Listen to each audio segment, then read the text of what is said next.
Start today with a little health warning for you. I have to ascertain whether this is the particular sweetener that you rip off at Wawa by the handful, or whether I always forget which one you always grab. But any way you slice it, if it's not a health alert for you, Fester, it's a health alert for somebody. All right, Fester, which is the sweetener that you completely rob Wawa of? These 0-calorie sweeteners into one category because they're so different. I don't believe in any of them. You're better off just having your freaking teaspoon of sugar at 15 calories a teaspoon. I'd rather and not go for all the chemical crap. I'd rather burn a place down than go for sweet and low. I mean, I'll tell you that right now. Sweet and low tastes like why did they just call it poison and low? Yeah. That tastes like sweet and low tastes like ass. Right. Yeah. So they're very different. And you know what? I found that out when I was 5 years old. No kidding. Because my grandmother used to have sweet and low. It used to come in little tablets. Yeah. Like little pills. You drop them in your coffee or something and they break up. Sweet and low. Michelle, do you remember that? Do you remember? No. Nobody in my family ever used sweetener. Oh, my God. My grandma had sweet and low, and they used to come in little pills like the size of little baby aspirin. Yes. Right? Yeah, right. Exactly. Yeah. I had an uncle who used to snort sweet and low. At least I thought. Until I realized he was addicted to Coke. But I was like, oh, Uncle Vito, what's that? A little sweet and low, a little booger sugar. Was he crushing it up and taking a little? No, but I don't. No, not the tablets, the pink packets. Do they still have sweet and low tablets? Michelle, can you look that up quickly? I haven't seen them. I don't go looking for them, but I haven't seen them. Incidentally, Michelle is back after a little trip yesterday. So Michelle is back in the studio this morning. Michelle. So, yeah, back in the day, my grandma used to have like a canister of sweet and low tablets. And I just remember her putting it into her coffee or whatever. And then I remember I was like 5 years old and I decided just to taste one because she said, oh, it's like sugar. And I put it in my mouth and I said, bitch, hell no. It's not like sugar. It's like, what? I don't think I said that to my grandmother at 5 years old. I don't think you did either. No, I might have thought it. But my God, I put that thing in my mouth, and I'm like, this is, I don't know what to do. It was just this awful, horrendous flavor. I'm like, wait, this is supposed to make things taste good? Yeah, Fester, we're on the same page. Right. Sweet and low, you might as well just lick turpentine or something. I mean, that's what it tastes like, acetone or turpentine. It's the worst. But I am a connoisseur, if you will, of Splenda. Oh, Splenda. Yeah, Splenda. Yeah. I am the yellow packet. Yeah, hang on a minute. You know what? I think you might be in the clear. Yeah, I'm Mr. Splenda. I tried to get into that green packet, like the one that's made out of real sugar, so they say. I don't know if I believe that fake science. That's another thing. Is like sweet and low is pink. Yeah. You know, they kind of lure you in with that nice, mellow, inviting pink color, and then you put sweet and low in your mouth, and then it tastes like you've been poisoned. Yeah. Like Putin did something to you, you know? Exactly. Now, sweet and low also came off the market for a while. No, it did. Oh. Yeah, because they found out that if a rat had like 10,000 cups of coffee with sweetener, with sweet and low, that they would come down with cancer, you know? Hold on, Andrew. Hold on a minute. Andrew, crack your mic. Hold on. You're saying they only put a warning on it? Yeah. Hold on. So they never took it off the market? No. Are you sure? Can you research that for me quickly? I thought they pulled sweet and low off the market for a little bit, and then it came back with the warning.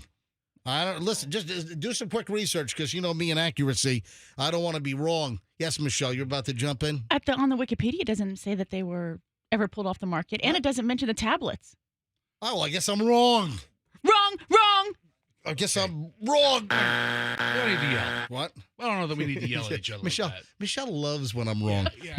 Michelle loves to point out when I'm wrong. Well, when you live in the house of Mr. Right all the time, it's fun when you're wrong. So what's your health concern? I'm a Splenda guy. Yeah, let's get back to that. What's your big health warning for the chubby guy in the room?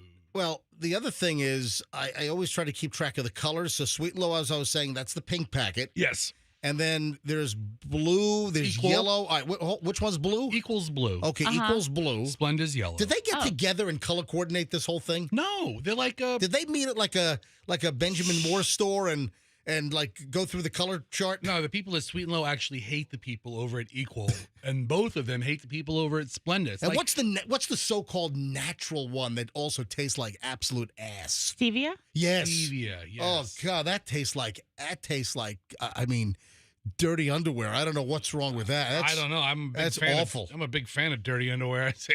All right, so I've been known Fester- to go through a couple pairs. You know what I mean, ladies. I mean, that's top so- of my list. So Fester, your Don't ask me what I want to eat. your artificial sweetener poison is what? Splenda. Splenda. I'm a yeah. yellow packet guy. All right. As far as this study goes, you're in the clear. Oh, good. Yeah, but trust me, there's going to be something else that's going to give you a brain tumor. All right. So I just don't believe in these artificial sweeteners. Okay. And a lot of times they say that if you think that you're saving all these calories by not drinking a sugary drink with real sugar, that You are. No, because then there are numerous things that it messes with, like your water retention, and it causes you to gain weight in some cases. Then there are cases with the artificial sweeteners where you think you're saving calories by not drinking like a sugary drink, but then you're eating more food on the other side. I was going to do that anyway. So it's aspartame. So there have been numerous studies. This is not new. I mean, concerns about aspartame have been around for quite some time, but there's a brand new study, and there's probably been 2,000 studies on this. Aspartame, which is, I think, the most popular. Is that like in Coke? Coca-Cola? Like Diet Coke? Yeah, Diet Coke. Yeah, like diet drinks. I think aspartame. Mm-hmm.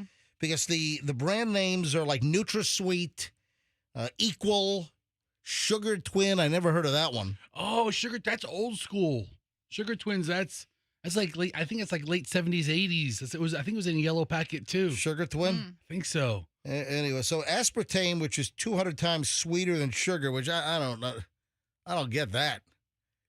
Oh, my Andrew just held up a can of RC Cola. Are you? Well, it's zero. He has zero sugar Wait a minute. RC Cola. RC Cola? RC Cola. What is this, 1980? Where do you get a can of RC Cola? It's never been off the market. Yeah. So Yeah. the same. If you noticed, if you go to, you're not a big fan of the soda aisle. I live in the soda aisle, and there's all the Pepsi. It's like gangs. It's like there's the Pepsi gang, and there's all the Pepsi products like Starry and Mountain Dew and Dr Pepper under that umbrella. Yeah, then there's the Coca-Cola gang. I don't spend much time in the soda aisle Okay, because well, we don't have soda in our house then- typically, unless Chloe's home and she buys the cherry Cokes. Then you don't know about the gangs, because then there's the Coca-Cola gang with Coke, Diet Coke, Sprite, Barks root beer, right? Mugs root Yeah, beer. but all of the diet drinks, I think, usually have the NutraSweet or the aspartame. Then there's the third gang, which is like the lowest level of the gangs, that has like the A&W root beer, the Verner's ginger ale. Like the Dollar Tree of soft drinks. No, they're still full price, but it's like they're like Right. the guys that didn't get into the cool clubs, like the Coke Yeah. and Pepsi club. Yeah, So they- more than the niche But drinks. You I go to guess. any of our supermarkets and they Right. have a whole line of RC Cola. It's still a thing. It's never gone anywhere. Just because you haven't enjoyed any Royal Crown, huh? You think I don't know what the RC means? It's always been around. Yeah. And now they have a zero sugar, so I- Andrew's enjoying that. So the latest study, and again, this is not like new. There have been tons of studies on these artificial sweeteners, but the latest is out of Sweden, this brand new, that drinking or consuming aspartame, that it raises insulin levels in animals and increases their risk of heart attacks and stroke. And I got to be honest, you don't need aspartame, Fester, to raise your chances of a heart attack or a stroke. Yeah, luckily, I don't believe anything that comes out of Sweden. You How about just- you just stick to IKEA? You just sitting there. Well, Volvo comes out of I Sweden, don't trust them either. except the Chinese bought Volvo. Oh. Yeah. Not China. Oh. Yeah, they own Volvo now, believe it or not. All right, we're just getting rolling, man. It's going to be a busy Thursday. It is the MJ Morning Show on Q105. Don't miss 1 minute of this dumpster fire. Traffic's on with Shriner. We're back in minutes. Good morning.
620, it is the MJ Morning Show, Q105, 104.7 FM.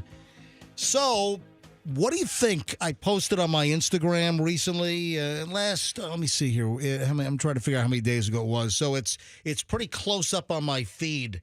What do you think I posted that invoked memories of a classic crotchety old man call? Oh. Come on, think about it. Crotchety call. Yeah, I'm going to look at my feed, and I'll tell you how many. I don't want to give it away, but I want to see how many tiles back it is. It is, okay. Yeah, it's pretty close to the top of my feed. So I shot a video. I posted it on my Certified MJ Radio Instagram, and I had maybe 10 people email me or comment via direct message. Oh, man, this reminds. So even in the comments on the video, I think a couple of people commented and brought it up. And I got email, and I got direct messages. And, of course, remember, folks, this is a very, very accessible radio show. You can always email me. My personal email is mj@mjmorningshow.com. It's my private personal email. You can always hit me up there, mj@mjmorningshow.com. My DMs are open at Certified MJ Radio. You can always call the show. And, you know what? I like to say this, that you don't have to wait for me to say, oh, hey, we'll take calls on this, 800-990-1047. You don't have to wait for that. You can always just call the show. If we're talking about something and I have no plan on taking phone calls, if you call up and you've got something to add, Andrew will say, hey, you got to take line 4, you got to take line 6, whatever. Unless, of course, your comment sucks, and then Andrew will say, hey, thanks for calling, and hang up. Andrew puts sucky calls through, too. Well, once in a while he Yeah. does. Sometimes I got to remind him that there's something called screening. All right, but I'm looking at your Instagram right now. He just flipped me off. I'm trying to figure it out. He just flipped me off. Yes. All right, it's not the first one. Not I the know second. what it is right, because it was my first thought. So All right, hold on. Which recent Instagram video that I shot has triggered people? And this is a good trigger. See, usually when you say triggered, it's bad. right. Yeah. Yeah, especially these days. That's like one of those buzzwords. Oh, yeah, they were triggered. No, this is a positive trigger. I mean, it's not like Alec Baldwin trigger. See, that's a bad trigger, too. Yeah, that is a bad trigger. That was a really, really bad trigger. All right, so do you know what it is? Is it the eggs? It is. Yep. So it was the Whole Foods egg section being wiped out last. When was that? Was that last Sunday? I shot Sunday. that. Yeah, last Sunday. Whole Foods at Midtown had zero. I mean, nothing. So, Fester, reset that and bring the audio up for me, please. All right. Go ahead, reset it and go. MJ from the MJ Morning Show on Q105 Tampa Bay, 104.7 FM. I'm here at Whole Foods in the egg section, and look at this sign. We're currently experiencing difficulty sourcing eggs that meet our strict animal welfare standards. Yeah, I'd say there's nothing here. It's empty. I mean, nothing. Look at this. The cupboards are bare. Nothing. Zero. Hey, let me stick my head in here and see if there are some eggs in here. I'm inside the cooler now. There are no eggs. I'm inside the cooler looking for eggs. There are no eggs at Whole Foods. I mean, nothing. Zero. Nothing. Oh, wait a sec. Quail eggs. Oh, tons of quail eggs. Who wants a quail egg omelet? Yum, yum. Quail eggs are actually really good. Yeah. You know, with sushi, there's certain sushi dishes, like I'm talking about traditional Edo style, not all the fried crap and the cream cheese rolls. That is not sushi. So they use quail eggs in sushi? Well, there is a because I know nothing I like better than my quail eggs and raw fish. What it is there is a particular sushi item where it's salmon eggs. Oh. And they will put sometimes a quail egg on top of the salmon egg. So that is a delectable delicacy. I actually like that. A delectable delicacy. A delectable delicacy. Is that redundant? Maybe. I don't know. I mean, I have to go to the exact definitions. But all right, so which crotchety old man classic call has been brought up by people because my video of me climbing inside the fridge at Whole Foods, and incidentally, and numerous people also pointed out that the inside of that shelving filthiest. was filthy. Filthy. And people even said, hey, Whole Foods, while you have no eggs, how about cleaning out your egg refrigerator? There are certain things I just don't need to see. One, Yeah. the chef who cooks my food at restaurants, I never want to see Yeah, that his person. beard hair and flakes Never are want falling to into do- your food. He's touching his crotch and Yeah. everything, Oh, and then please. he's touching your food. Yeah. Yeah. Got a crotch burger. Here's your Monte Cristo, ma'am. Anyway, and then the second is what the egg shelf looks like. Actually, it's a Monte Cristo because I had a whole bunch of psoriasis flakes fall off my face into your grilled cheese. Yep. But, and the second thing I don't need to see is what the egg counter at grocery or anything in the refrigerated section at the grocery store looks like when the food's not there. All right, They- so Yeah. all right, and then do you think I should morph right into the classic call, or should I play it later on? So it's the freezer crotchety, right? It is. Yeah. Okay, yeah. It is. It's stuck in the freezer. So should I play this later, or should I just jam it up right now? All right, I got a crazy idea. Yeah. And you're going to tell me the idea sucks Well, it's because it's a crazy idea. yeah. Go ahead. Play it now and play it again at 8:40. I'm not playing it twice. Why do we have completely different audiences? I'm- See, some people will hear it twice, but for the most part, if you're driving to work right now, you're going to shut the car off in 15 minutes. So play it now. All right, here we go. So this is a classic crotchety old man call stuck in the freezer at the supermarket, and this reminded people of the egg video that or I guess it's the other way around. So Yeah. the egg video. The egg video reminded people of your crotchety old man in the freezer. All right, thank you very much, There Michelle. you go. Thank you for setting me straight. All right, classic crotchety. Welcome to the answer center. To ensure quality service, your call may be monitored or recorded. In addition, you may be contacted to discuss your satisfaction. Oh, wait a sec. That's the wrong one. Wait a minute. I have two freezer crotchety old man calls. How many do you have? Wait a minute. That's the wrong one. That's the tongue stuck to the ice cube maker. That's completely Holy different. crap. I just botched that. I might be doing this later on. That's the wrong one. So that one, that was the freezer geezer. Mm-hmm. Oh, my. Well, now you have two to play. Hold You can on. play one now and one later. Oh, frozen fludge cow. Oh, hang on a minute. The wrong. The freezer geezer, that was CD2, track 3 on the Nothing But Crotchety CD set. Okay. Hold on. I've got to put in Nothing But Crotchety disc 3. And hang on a minute. 1, 2, 3, 4, 5, 6, 7, 8, 9, 10, 11, 12, 13, 14. Track 14. All right, hold on a sec. All right, here we go. So track 14 is the one I'm looking for. There we go.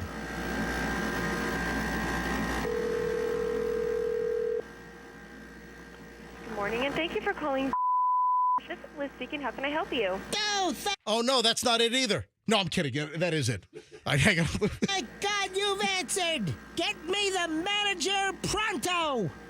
Sure. Can you hold the line, please? Hurry up!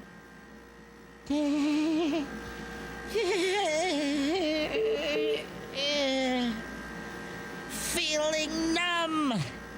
Getting weak. You know what? I'm trying to get him. He's in the check stand helping a customer. Can I take a message and have him call you right back? No, you can't. I'm stuck in the frozen food case. Okay, where are you? I'm on the frozen food aisle. I reached in to get the 2-for-1 special, and there was only a few left, and I reached all the way in, and I fell in. The door, boom, slammed behind me. I'm stuck inside the case. Okay, Okay, hold on. We'll come get you. Who is this? This is I'm gonna come get you. Okay? It's all fogged. I'm a midget. I'm small. I'm elderly, and I'm only 4 feet tall. And I reached in, and I fell in, and I can't get out. It's very cold in here. Okay, let me come get you. Okay? The window is all fogged up. Okay. I was lucky to have my cellular phone. Okay, let me come get you. Okay? Keep this phone line open in case you can't find me. Please send me cancel. Okay, hold on. Rescue is on the way. Oh. Are you at Market? Yes, I am. I'm tapping on the window now. I'm inside the freezer. Can you hear me tapping? I can, but I can't find you. Where are you in the frozen food section? Yes, I reached in to grab the food and I fell in because I had to reach all the way. Did you you just look for me? I am. Okay, hold on. Wait a sec, don't leave me. I'm getting cold. I feel like I'm at the top of Mount Everest, freezing, shivering.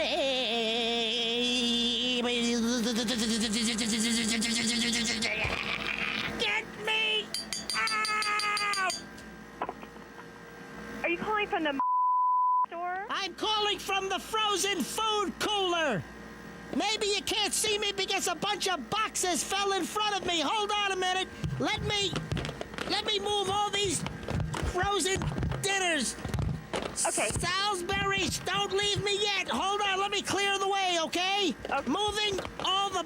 Okay, Green Giant, frozen pizza. Hold on, hello? I'm right here. Opening up the frozen pizza. Oh, this looks good. Up. Wait, right from the meat department. Hello? She went to look for you, and she can't find you. I'm in the frozen food section. It's getting cold. Please put her on the phone. I'll give her better directions as to where I am. Okay, hang on. Put her back on the phone. You know what? I cannot find you anywhere in the store. I'm trapped in the frozen food section. I feel like I'm going to freeze to death. Are you? You know what? Listen to me very carefully. I have to go to the bathroom, too. Listen. Hold, Stop talking. hold, Listen. what? Listen. Yes, Listen. yes. You must be calling the wrong store. No, I'm in your store. What's the name of my store? Okay, gotta go to the bathroom. Hold on a minute, hold. Go into the bathroom in the frozen food case. Where are you? Too cold. I always thought your store was #1, and now I've done #1 in your store. Okay, I'm gonna try to muster up a little more energy to try and kick the door open with my feet. Okay, here we go. 3, 2, 1. Okay, I'm out. We've got to clean up on aisle 5. Goodbye. There we go, classic crowd. I always like that line. I always thought your store was #1, and now I've got #1 in your store. I always like that line. It's a good line. Yeah, I forgot about that line. And I just think, you know what? I like that line. All right, classic crotcher. Look at that customer service response. People commenting on my egg video on my Instagram with the no eggs at Whole Foods the other day, and I respond immediately. Well, a couple of days later. You should really consider playing it again in 2 hours. I'm not playing it I'm again just in saying, 2 hours. different No. audience, different new people. No, I'm not playing it again. It's enough. Go back and listen to it on the podcast. All right, 6:33 at the MJ Morning Show. Early morons in the news. Pretty good pile today. Morons in the news roll next on the MJ Morning Show here on Q105. You know.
I still love this song, man. This is one of my favorite rejoiners. Let's light up some early morons in the news.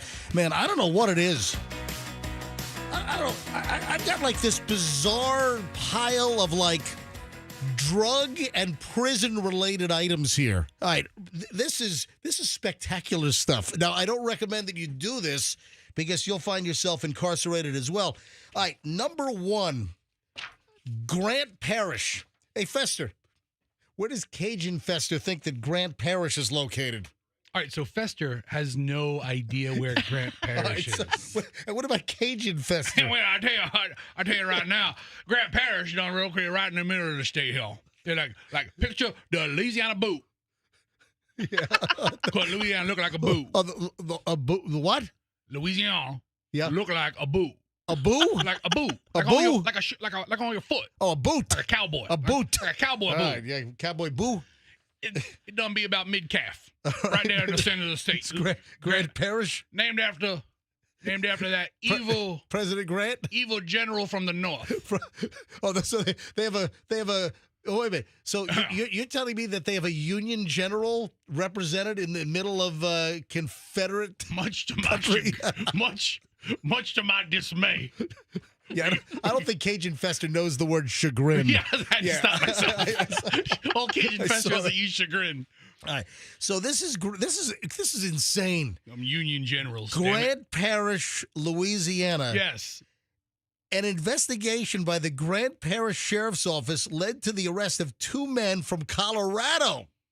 I mean, these guys must have been lost because there's not much in Grant Parish. They were attempting to smuggle in $112,000 worth of tobacco and $89,500 worth of methamphetamine into the federal prison by using a cannon. What? Yeah. I'll tell you right now, that's how General Grant would have done it. I know that I've just uttered a few sentences that don't seem to make sense on the surface. Yeah. Smuggling tobacco into the prison. Smuggling tobacco and methamphetamine into a federal prison, trying to smuggle it in using a cannon. Now, this was not like a Confederate war cannon. Right? They had one of those T-shirt cannons. Oh, like at the hockey game? Yes. This is insane. Huh. Their plan was to use the cannon propelled by compressed air to launch the items over a security fence onto the grounds of the federal prison.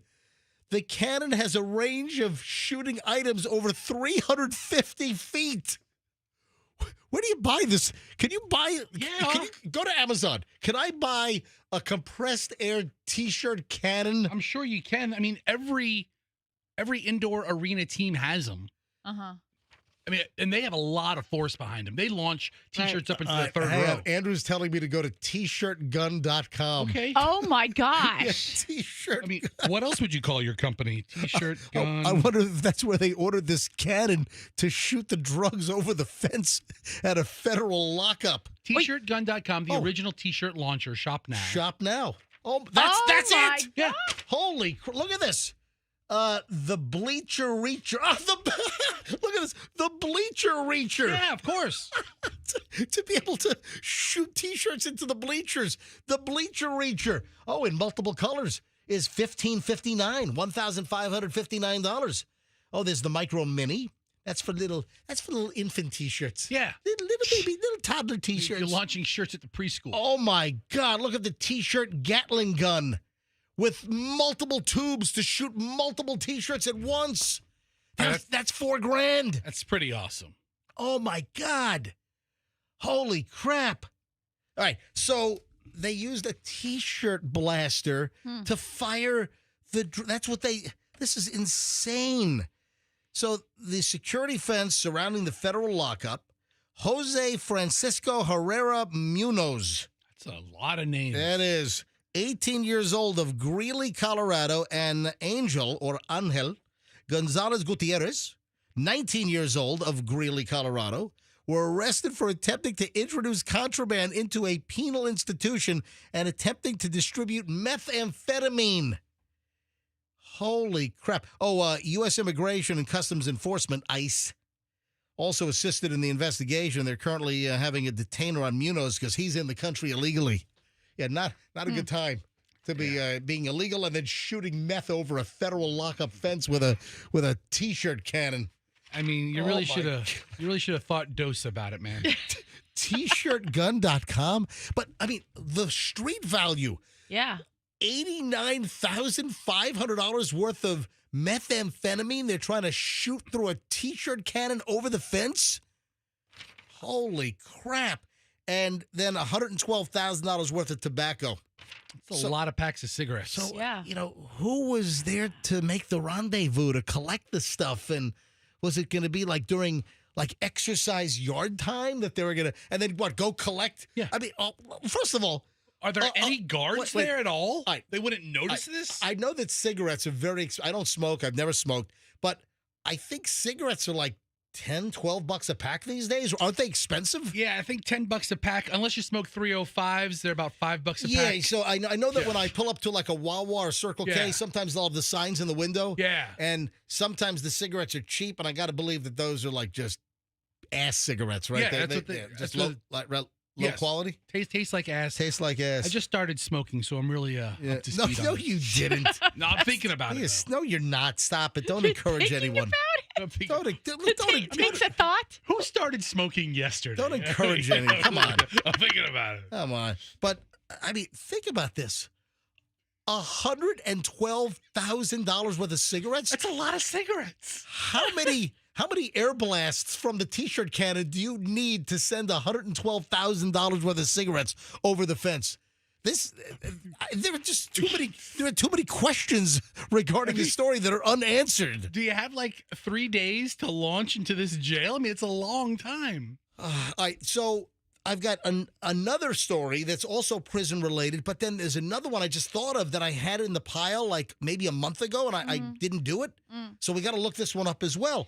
So listen to this one. California woman with heroin-filled Bibles for prison inmates sentenced to 7 years. Oh, yeah, I saw that. What the hell? Hallelujah. A California woman sentenced last Friday to 7 years in prison. She was arrested on a weapons charge.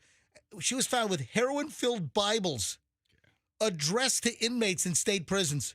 Lucretia Stone Rojas, 46, initially arrested in 2023 after a license plate reader identified her. They identified her as a stolen Porsche or Porsche. I mean, yeah, if I'm selling heroin Bibles to criminals, I'm driving a stolen Porsche. Yeah. During a traffic stop, authorities found a loaded 9mm Walther handgun and ammunition. Because she had a previous felony conviction, Stone Rojas was federally charged with unlawful possession of a gun. Okay, if that's fine, how do I get on her list of mailing people? She was arrested again when federal investigators found packages and envelopes addressed to inmates in a California state prison. A search revealed 2 Bibles contained 23 grams of heroin. The drugs were found in the spines of the Bibles. So this happened like in 2023, but she was just sentenced on Friday to 7 years in federal prison.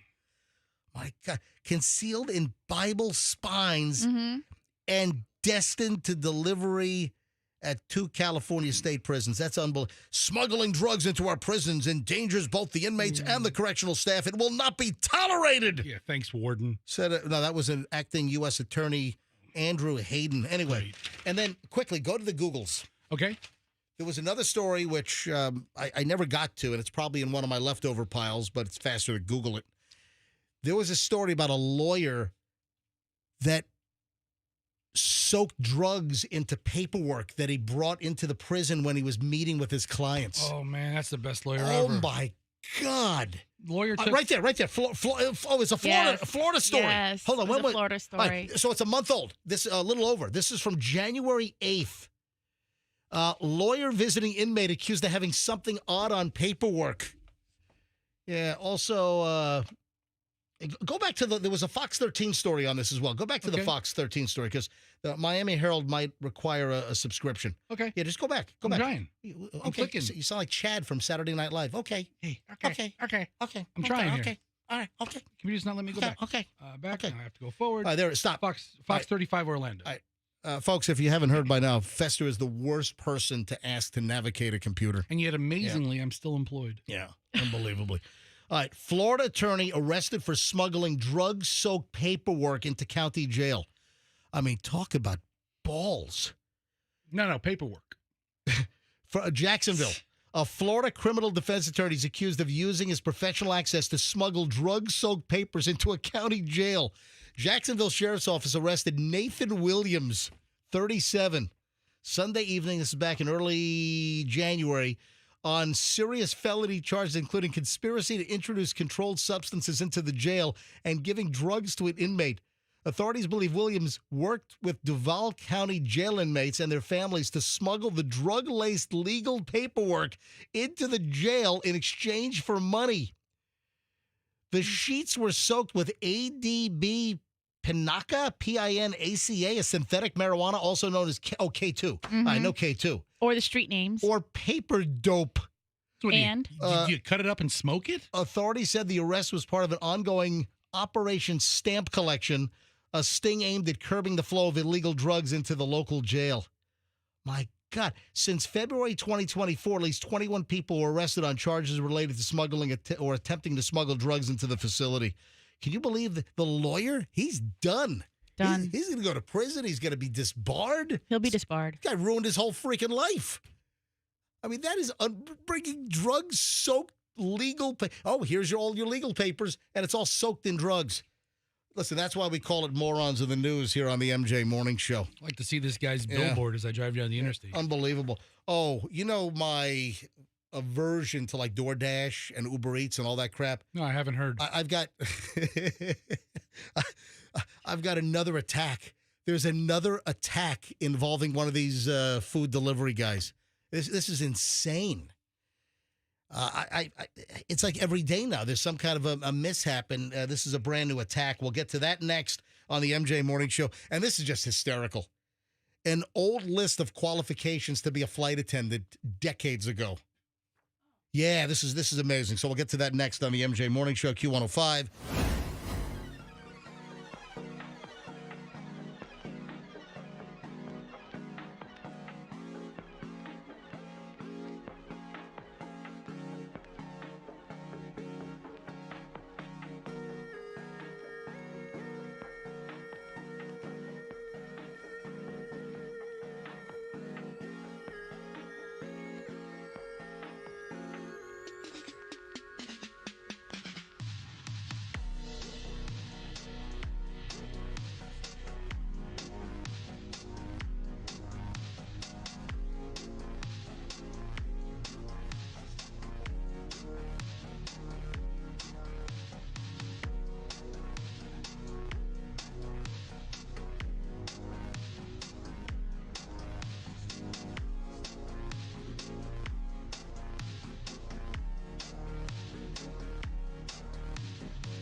Morning show. Here we go. 7 o'clock hour is on. And of course, in about 25 minutes, around 7:25, we start an hour and 20 minutes of Nonstop MJ. I'm going to do something a little differently here because a lot of times I'll mention an item and then I'll say, yeah, let's go to phones.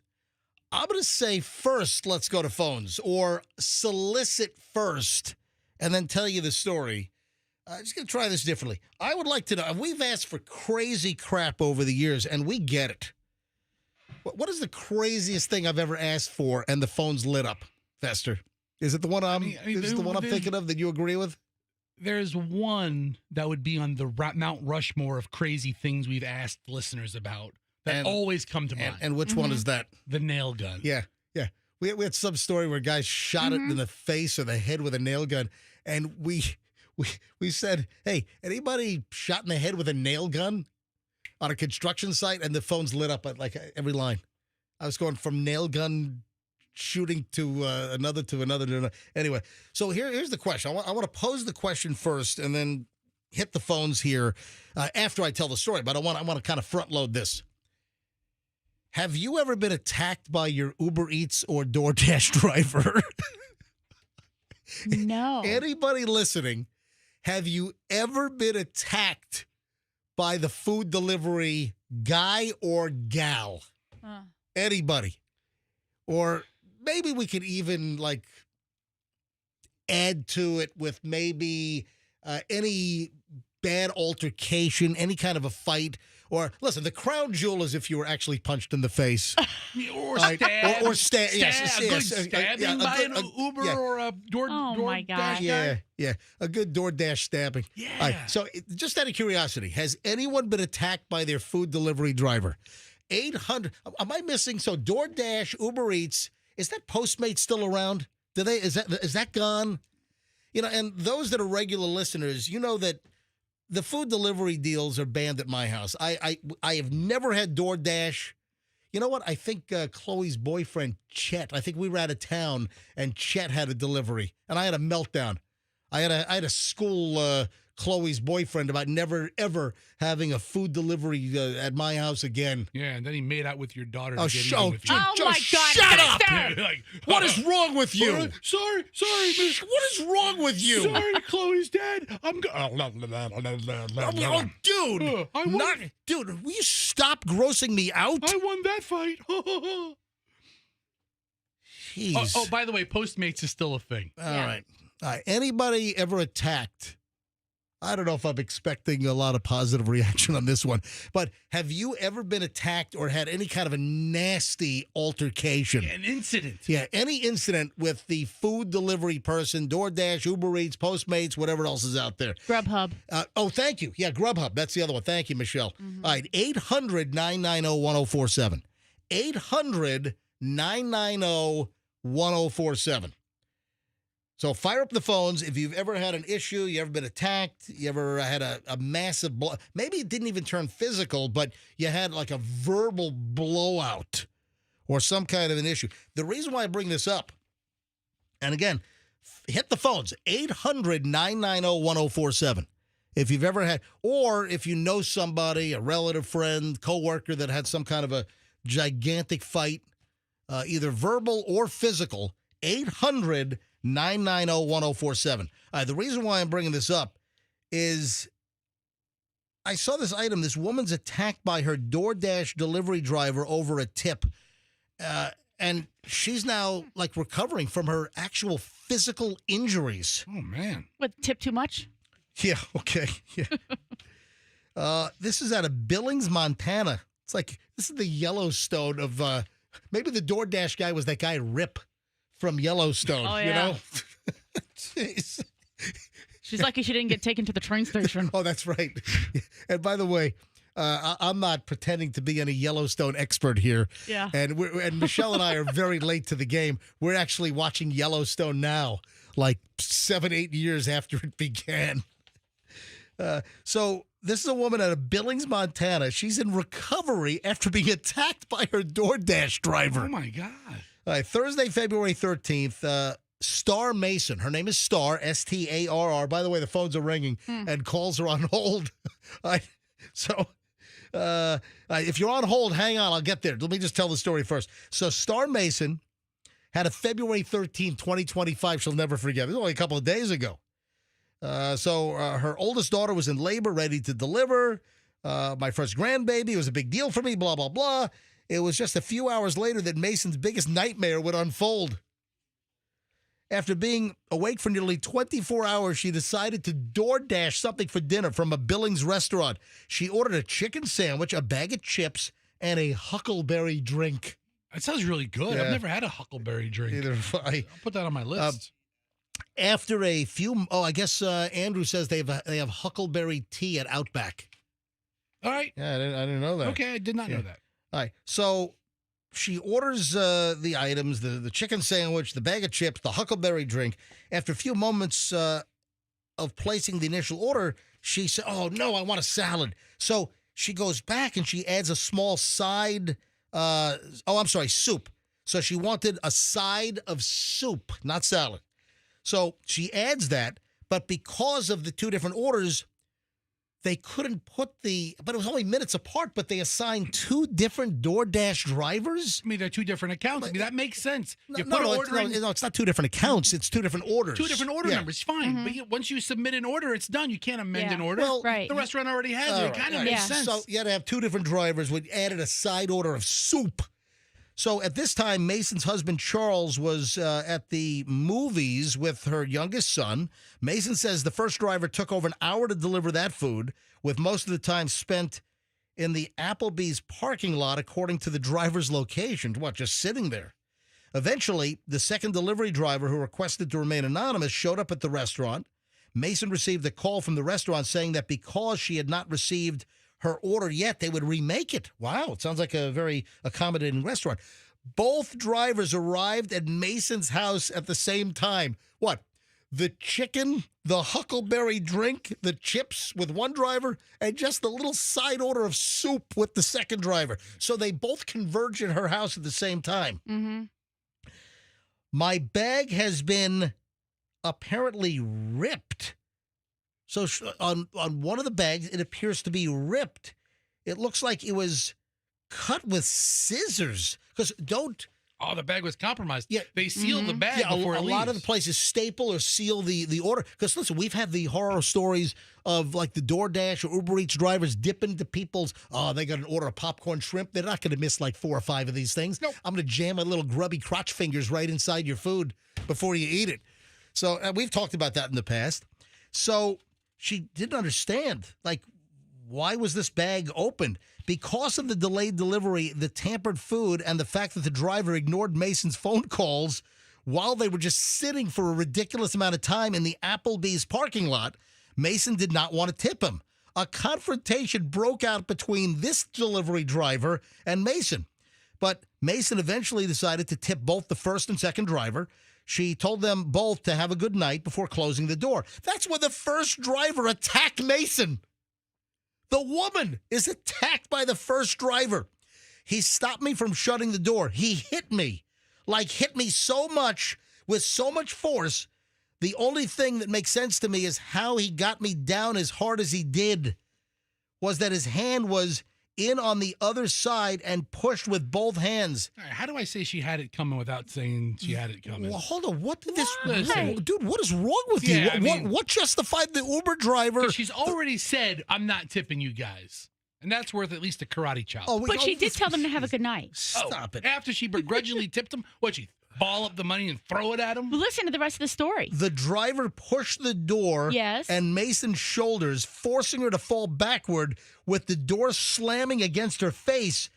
And the fall ended up with her spine, hips, waist, and shoulders and jaw getting injured. Man, she's banged. She was in a car wreck or something. Good thing she has soup. In the incident, Mason spilled the hot soup, food, and drinks all over herself. Right. Oh, no, there goes Oh, my God. the one thing she can eat with a broken jaw, she ruins. Mason said the driver then entered her home and shouted, "You got what you deserved." This is like Uber Eats driver from hell. But what is it followed by? Continue the story. All right. Mason said the driver then entered her home and shouted, "You got what you deserve," fled the scene. Mason says that the last few years, she's battled with several health issues, having to go to the hospital over 30 times to get blood transfusions. What does that have to do with anything? She has had life-saving surgery.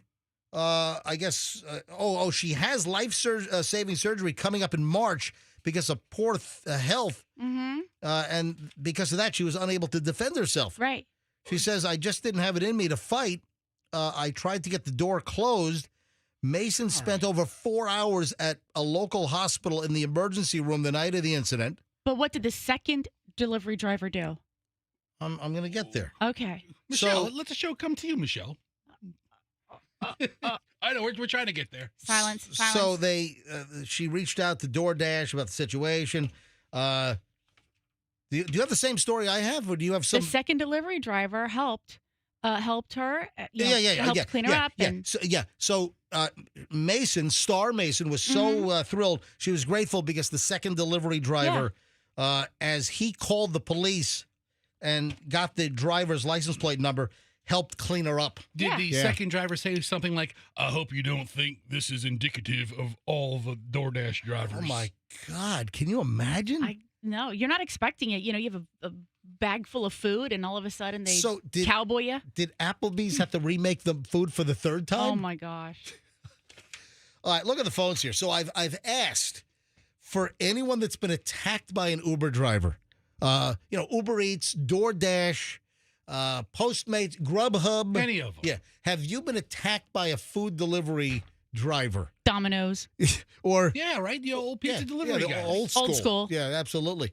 Or have you had any really violent altercation, even verbally? All right, 800-990-1047. And we got calls on hold already. If you've got a crazy story, love to hear it.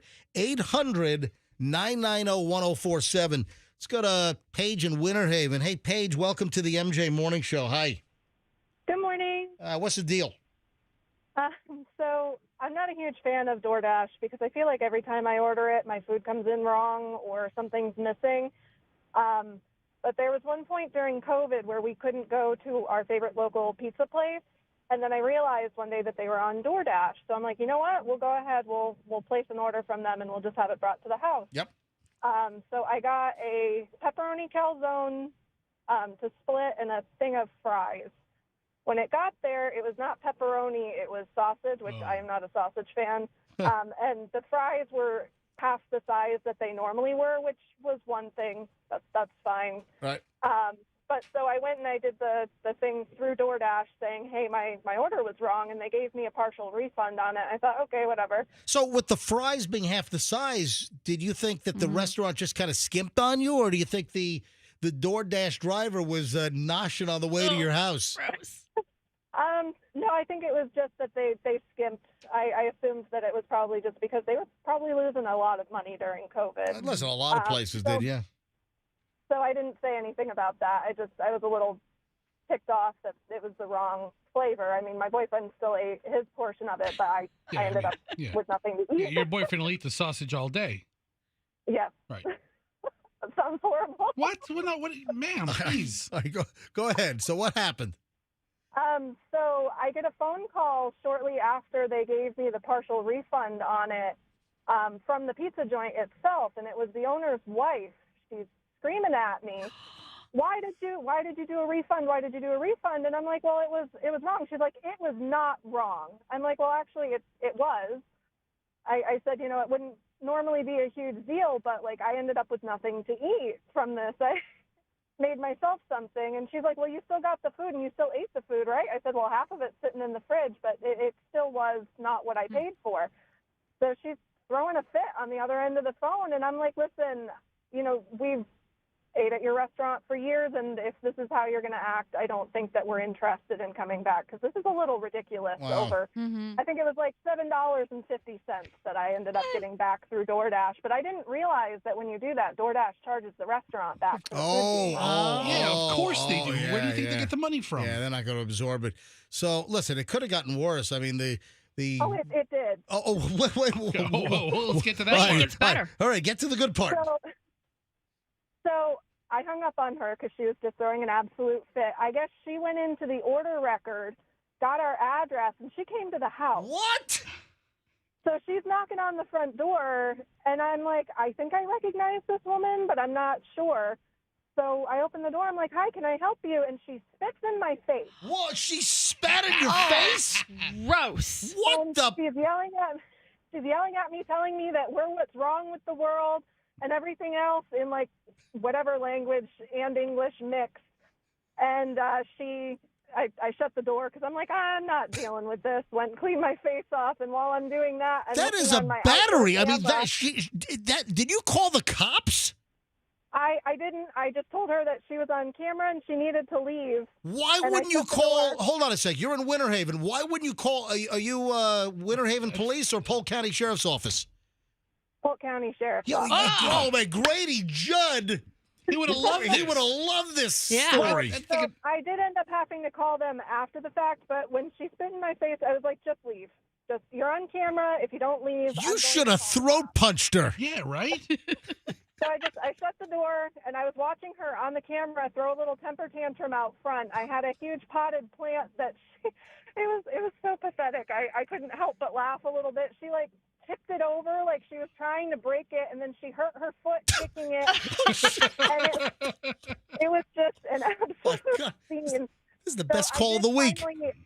She keyed my car. And Oh my God! Holy crap! Wait, she spits in your face. She kicks your plant. She keys your car. Hold on. So, did you finally call the cops? I did, and she was gone by the time that they got there. But I showed them the footage. I don't know if anything ever became of it. I mean, aside from us never eating there again. But you would have known because it would have gone to the state attorney's office in Polk County. Because you would have had to have been a witness and turn over evidence. Man, that is insane. Yeah. Are they still in? How long ago was this? This was COVID? This was during COVID, yeah. Are they still in business? They had 3 restaurants. They only have 1 left. Let's go there and kick over their plants. That is insane. Paige, now that's what I'm talking about. That is a phone call Thank you, Paige. No problem. All right, goodbye. That's insane. All right, quickly, I'm going to run late here. Stephen in Riverview, quickly, you're on the MJ Morning Show. Stephen, hi. Hey, how's it going? Yeah, follow that. I had a problem with, it was a little bit of a crazy issue. Apparently, I ordered from Grubhub. This is back when I used to work over at General RV. Do you know Fester? Yeah, I know Fester, yep. All right. Nick, yep. Yeah, I don't know you.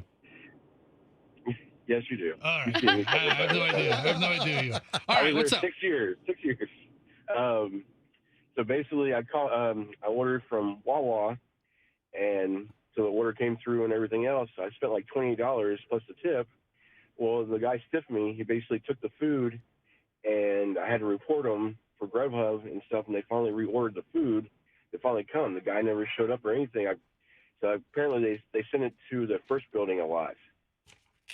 We have 2 different buildings and stuff, so they kept on sending the first building. So I'm like, where the hell's the food at? And the guy apparently just stole the food, So I just had him call and report it, and then that was it. I remember you now. You're the guy, Steven, with the terrible story. I remember now. Steven, I stand corrected, my friend. Thank you, Steven. Good to catch up. I remember, yes. You know what? I should have just quit while I was ahead. Awful story, Steven, yes. I should have just stopped. I do remember you. The first lady's call. Couldn't be topped. It could not be topped. That's the call of the quarter, probably. Yeah. All right. 7:20 at the MJ Morning Show. We start an hour and 20 minutes of nonstop MJ next. A woman is so fearful of hidden cameras in her hotel room. Mm-hmm. Guess what she does? A woman so fearful that there's a hidden camera where she's, in a hotel or motel. What does she do? We'll tell you that next. And what does Delta give passengers that are in a plane crash? Ooh. Yeah, this is really interesting.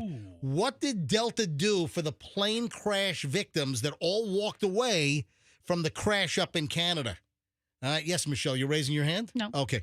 All right, that's all next. Stand by. Hour 20 minutes, nonstop MJ, next on the MJ Morning Show here on Q105, 104.7 FM. Let me...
It is 7:28 at the MJ Morning Show, and this is it. Every morning around this time, we launch like a rocket.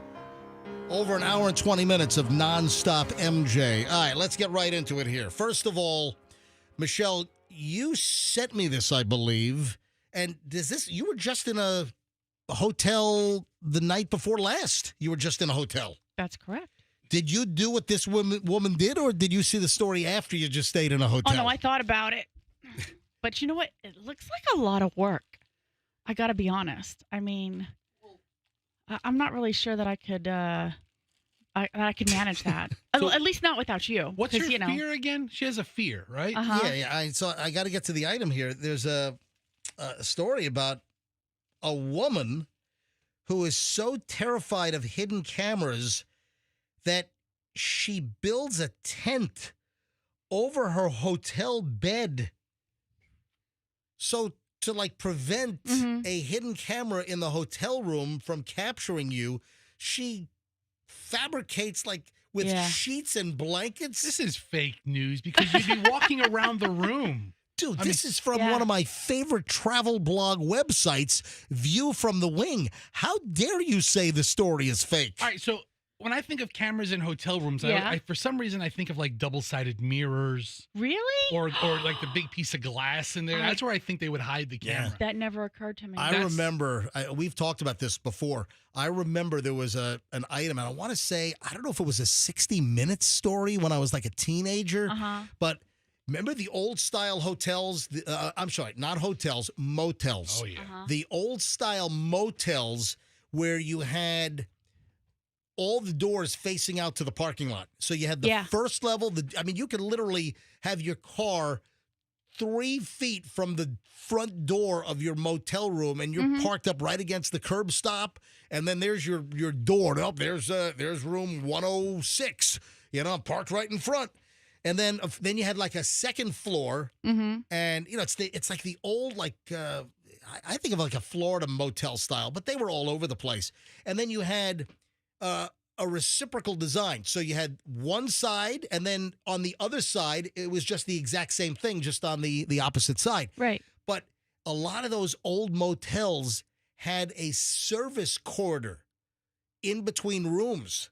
Oh, yeah. But I only know that because of the horror movie. Yeah, and there was maybe they got this idea for the horror movie. There was a horror movie with a similar deal. Right. So you're in your room, and then a lot of times you walk in, and the bed is to the left or the right, the nightstand, and sometimes there was a little chair and a table, and then you look straight to the way back, and right against the back wall, that's where the mirror was and the sink, and then the bathroom, just the toilet and shower were off to the side in a separate little room. So behind the mirror, though, there's this hallway. There's like a service corridor. And then on the other side of the service corridor were the other set of motel rooms on the other side. How do you know this? Because I used to work at a Holiday Inn. No, I'm kidding. I mean, I'm like, how do you know about this corridor? I never knew it. It's the design. And then in the middle, if there's like, or at the end, there's a door to access that corridor. Yeah. Well, there was a story that I remember from years ago where some maintenance guy, he had scraped like some of the silvery mirror material off. So he had pulled drywall off to create a peephole. So he had taken drywall off and then scraped the silver mirror backing off so he could look into the hotel rooms. Gross. And he would like pay attention to like attractive women that would check into some of these motel rooms. Yeah. And he would either have, you know, a lot of the rooms that he already had prepped. Yeah. Or he would like or he would do it. And he was able to like peer in and look at these women. Yeah. Hey, you ever hear my mom in the gas station story off of the New York Thruway? What, somebody was checking out your mom? Oh, guess what? My mom used a service station bathroom off the New York State Thruway. Yeah. And she's in some kind of a, you know, old school service station. You know, the bathroom is, you know, around the back, around the side. Remember those old deals? You had to get a key sometimes. Yes, attached to like a big wooden brick thing. Exactly. And my mom is using the bathroom. I was a kid. I must have been like 6, 7, 8 years old. And my mom is sitting on the toilet and she sees an eyeball through the wall. Oh my gosh. Yeah.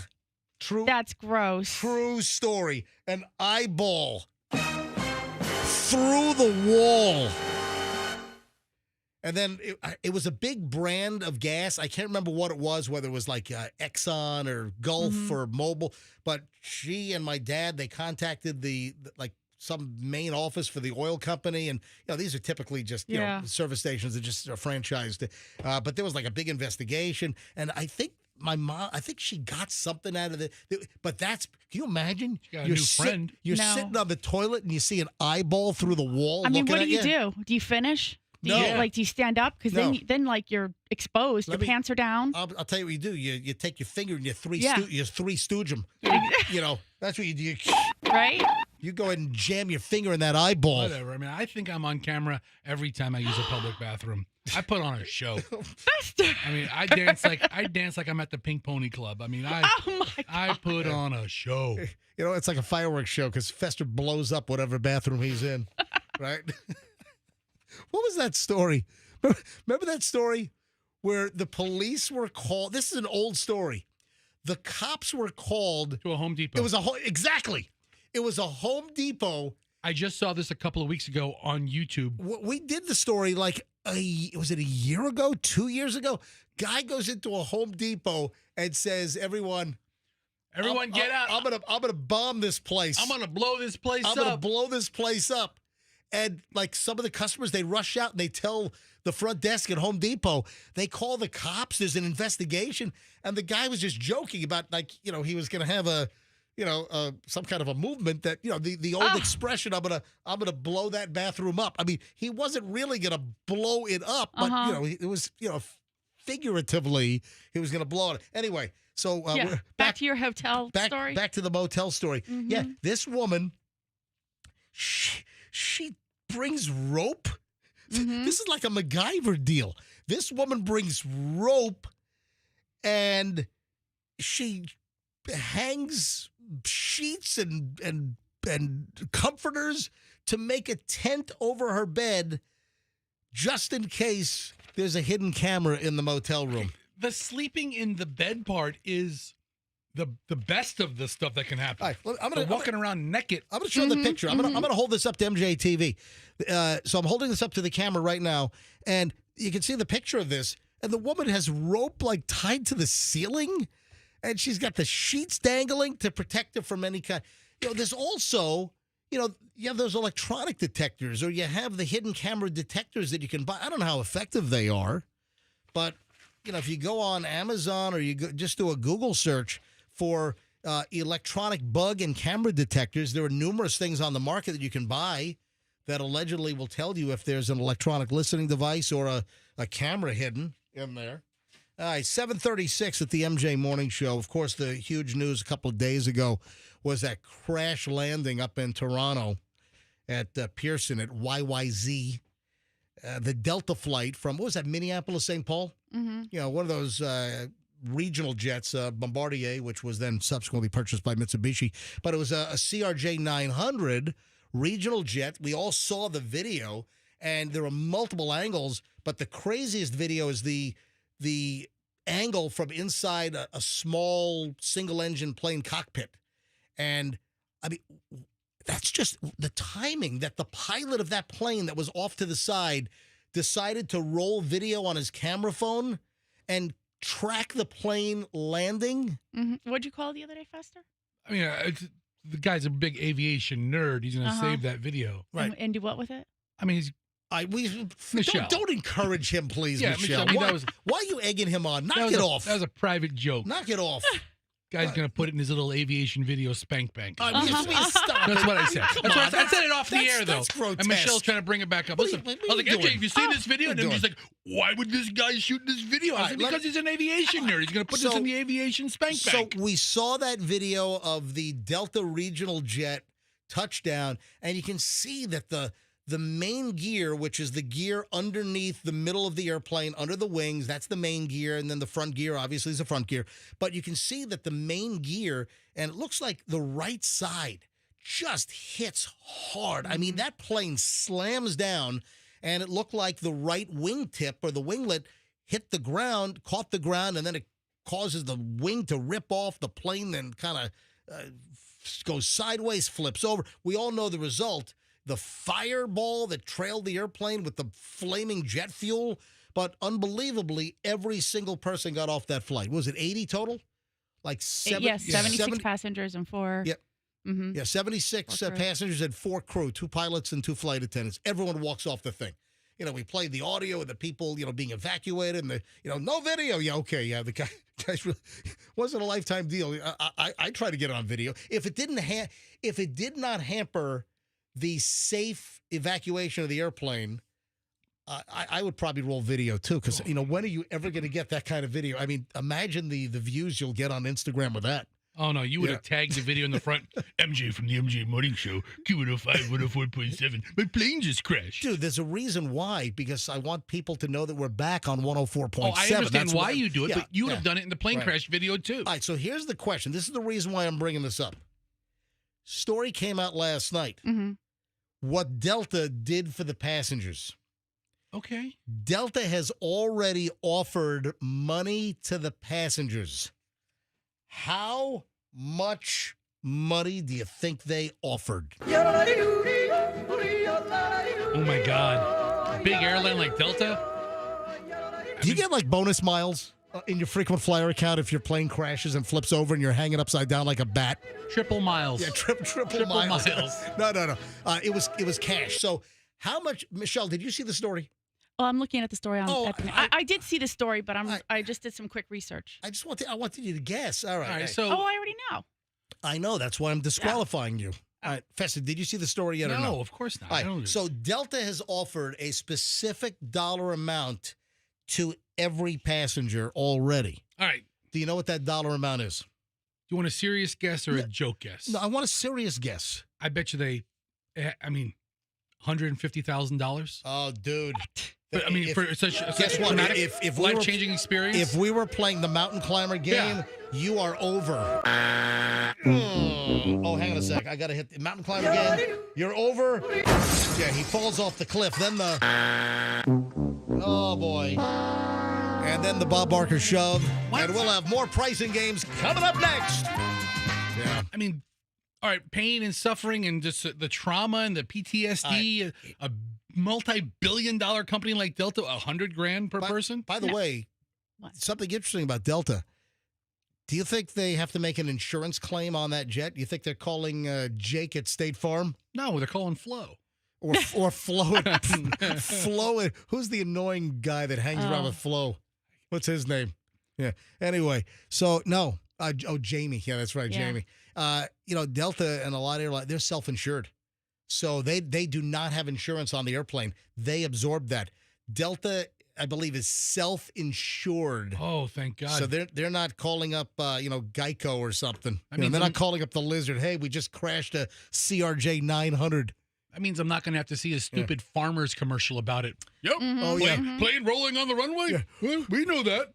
No. It's we know a thing or two because we've seen a thing or two. They have like a little statue of a rolling plane and people screaming, running out, right? An upside-down plane with passengers evacuating. That's the J.K. Simmons little trophy they have on the wall. All right, so here's the deal. Delta has offered $30,000 to the passengers with no strings attached. What does that mean? Yeah, so Well, can I explain it to you? Yeah, and I would love to talk to an aviation attorney on this. Go ahead. By the way, I do have an attorney in the studio. It is my wife. Go ahead. You know, I love to do that too, by the way. Thanks. They're required to, by international treaty, to provide funds up front with no strings attached. And if there's an injury or death, they're required to give at least $20,000. So they're giving them $30,000 to compensate them for any inconvenience, medical attention they might need, et cetera. And this will be deducted from any amount that they then, if they do sue or have a settlement, they will deduct that. Let me tell you right now, a bunch of these folks are going to be suing. So I have another question. Remind me about question 2B, all right? Okay. All right, remind me. But here's the deal. Delta Airlines is offering each passenger $30,000 after they survive the crash landing, the jet bursting into flames, flipping upside down. Here's what's going on. Delta Care Team representatives are telling customers this gesture has no strings attached. Yeah, they're not offering this. They're giving this. Yeah. And this is not. So why wouldn't you take the money? I think that you would take it. So Delta Care Team is telling all of the passengers, all the customers, that there are no strings attached to the $30,000. Okay. And it does not affect their rights going forward. So it's not like, and this is what you got to be careful of. If you sign something, okay, here's $30,000, sign this, and it's like 8 pages, and you've just given up all of your rights, and you've agreed not to sue or pursue further legal remedies. That's not bad then. Okay, Yeah. I thought this was like the payoff already. No. So it looks like it's just, and that's the right thing to do. I think that's somewhat generous. Hey, here's $30,000, and you can still sue us. You're going to see it all. You're going to have people that were injured. You're going to have people that now have all kinds of mental trauma, and rightfully so. I'm traumatized, and I'm going to sue Delta just for doing the story on the show. 1,500 miles away. I'm traumatized. So, I guess I would imagine that everyone will take the money if it doesn't affect. Is there any lawyer that would say, are there any aviation attorneys listening? Is there any downside to taking the $30,000 from Delta after the crash? According to our local legal expert, Michelle. Yeah. I mean, it's by treaty. They have to offer some kind of reimbursement for immediate hardships or immediate expenses. Exactly. That makes sense. Yeah, Delta Connection Flight 4819, Minneapolis, St. Paul to Toronto. All saw the video, 80 on board total. Everyone survived. 21 people injured. So, hey, any aviation attorneys on board? Anyone listening? Anyone, or what about a lawyer that maybe knows this type of law that, it would apply to the Delta flight, but maybe you're an attorney in some other field, but maybe you've got an opinion on this. I don't know. 800-990-1047. I mean, is there any downside on why somebody should not take the $30,000? I can't see anything. If you want to weigh in, if we get a call, if we do, we do. If we don't, we don't. 800-990-1047. 800-990-1047. Yeah, Michelle. You can go to the website of the law firm that's handling a lot of the cases already, and it pretty much details what they're going to be entitled to. So wait a minute. What's the law firm that's already? It's wait a minute. This is already in the news that a law firm has already jumped up. There's a commercial that's like, have you been in a plane crash rollover in Toronto? Were you on Delta Connection Flight 4819? Were you hanging upside down like a bat? Go to, I don't know how to pronounce, Roshan Genova? Roshan Genova? ROCHONGENOVA.com. That sounds like a disease. Yeah. MJ. I need some time off. I have Roshan Genova. Yeah, sounds like that's just itching for a pill commercial. I need some ointment. Yeah. So here's the thing: if they want more than 280,000 Canadian dollars, then they have to prove liability. And if they just take less than that, then they do not need to prove that Delta was liable. Oh, so that's interesting as far as because the Canadian dollar is worth what? Just like it's like 70 cents on the U.S. dollar? Yeah, Canada, the Canadian dollar sucks right now. It was like 71 cents to a U.S. dollar? Well, that'll all change. Oh, it's 70. It's 70 cents. Yeah, the Canadian dollar is, so do you get paid out? It's Delta Airlines, an American carrier. I think there were like 17 Canadians on board. But you get paid in the country that you land in. Yeah, the bulk, I don't know if that's the case. It is. That's the jurisdiction that's handling it. So that's yeah. But Delta is a U.S. airline based in Atlanta. All right. Be glad it didn't land in some third world country that uses seashells as its currency. When Asiana had that crash in San Francisco, they didn't get paid in yen. Or whatever the Korean money, whatever Korean money called. They got paid in dollars. $1,500 a passenger. Right, so the other question that I had, I wonder if the passengers got their luggage yet. Like, what about like their carry-ons and the overhead bins? What about the luggage underneath the plane? You think the luggage has been retrieved? Yeah, I think so. The vehicle didn't blow up. Well, I guess I got my dentures in there. You know? I was just curious regarding that. And incidentally, this is kind of interesting. American confidence in airplane travel has dipped. After the American Airlines Black Hawk helicopter crash over the Potomac. And then what just happened up in Canada. I got to be honest. I'm flying this weekend. I'm flying Spirit again to see my dad in Fort Lauderdale. I've got no qualms. It's still the safest mode of transportation. I've got no issue. I'm going to be hitting a couple of 14-hour flights in a couple of weeks because I'm going to the Philippines to go scuba diving for a little spell. So I'm going to be on some long ass. I have no issue with flying whatsoever. Yeah, neither did these people. Before the landing. Oh, and the Delta CEO, Ed Bastard. Stop. Ed Bastian. I'm sorry. Ed Bastian. Gee, Michelle, I didn't know you were such close friends. Oh no, I've got listen, I've got no. I don't know Ed Bastian. I do know his personal assistant, but and I'm just joking. I've got no issue with Ed, and if I were to pick an airline that's my favorite, it is Delta Airlines. Exactly. So Delta is my. Just when I say Bastian, it just reminds me of bastard. Anyway, so Delta Airlines CEO Ed Bastian, who really has done a very good job with Delta. Sometimes he gets on the flight attendants and the pilots' nerves, when it comes to negotiation time. But Ed Bastian said that the crew that flipped the airplane was very experienced. Well, I would submit to you, ladies and gentlemen, that maybe they were not experienced enough. You know what? All right. Hold on. Listen, wait. I was watching the flight attendants. Yeah. They quickly gave orders they evacuated that plane. Oh, the flight attendants were tremendous. Yeah. I think they're getting a bonus. Yeah, one was about 300 pounds. No, I'm kidding. I'm joking. I mean, it's a joke. Yeah, they did a tremendous job. Okay. Sometimes I wonder about your joke. I know. What? We're talking about plane crashes. Like, there's a big fat room. No. Come on. I know. Come on. I know. I'm saying. No. The flight attendants were in command, and they were like, out, let's go. They didn't pucker up and cower and, oh my God, what has just happened? And when you hear them giving the instructions, I mean, they are confident and in control. Get out, leave your suitcases, go. I mean, in command is the word you're looking for. Yeah. So, and then last thing on the Delta deal. So when the plane, this sucks. Listen to this. What could suck worse than the plane flipping on landing? All right, maybe it's not as sucky as that.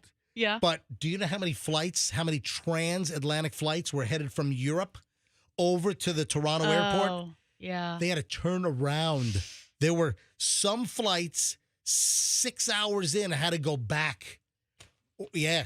A lot of flights returned. No place to land. You couldn't land in Montreal or fly to New York or something? Listen, the Delta flight that flipped over in a terrifying crash in Toronto caused chaos for dozens of other flights, with some turned back over the Atlantic, leaving passengers complaining about a 6-hour flight to nowhere.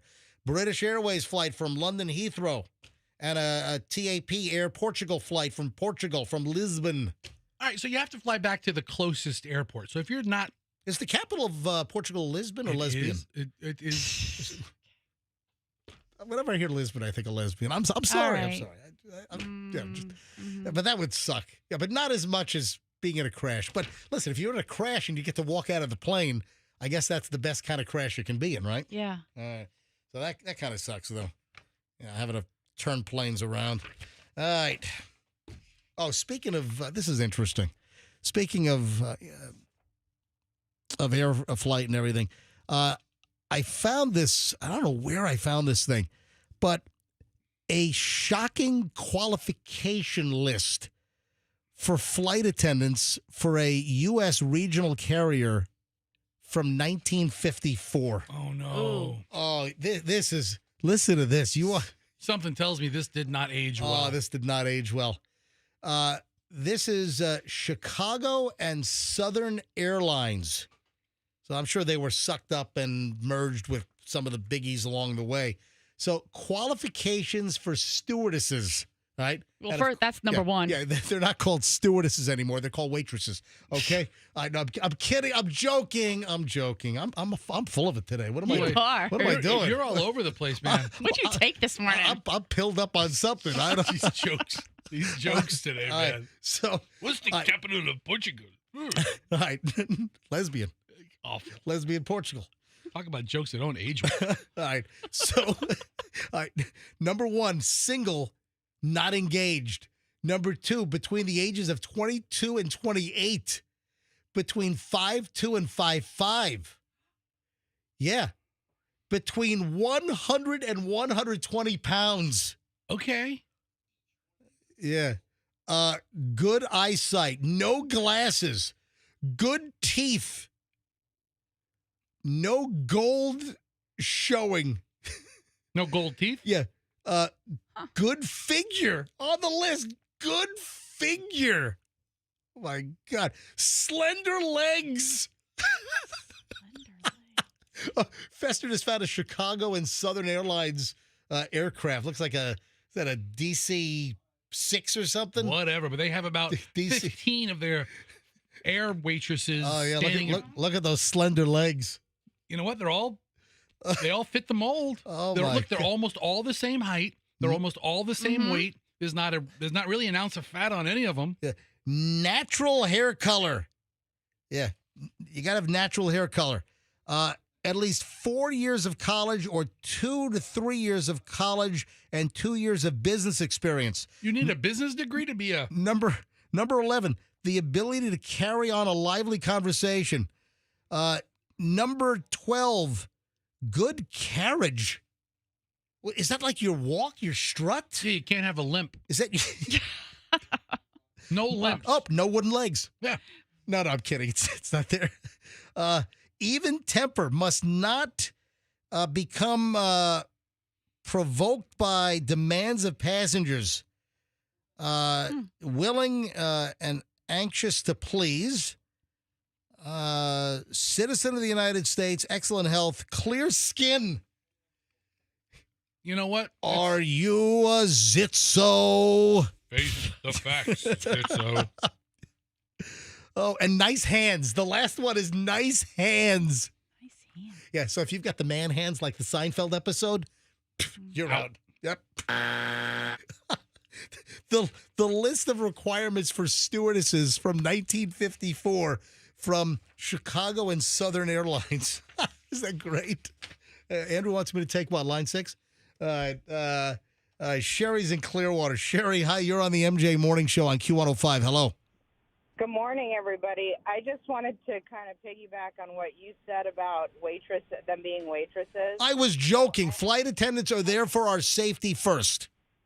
Absolutely. So I just wanted to share a super quick story. Yep. I was on a flight, and there was a stewardess that was extremely rude. Please call her a flight attendant. We had a flight attendant Right. that was extraordinarily rude, Right. and I put up with it a couple times, and then I pulled her aside and I said, "Baby, you ain't nothing but a waitress in the sky. So you need to show some customer service." And she corrected herself after that. So it just kind of reminded me of that story. I just wanted to share it with you. Oh, man. You got Air Marshal Sherry up there What? correcting the stewardesses. Baby, you ain't nothing but a waitress in the sky. So What airline was it, Sherry? it was Delta. Was it? Uh-huh.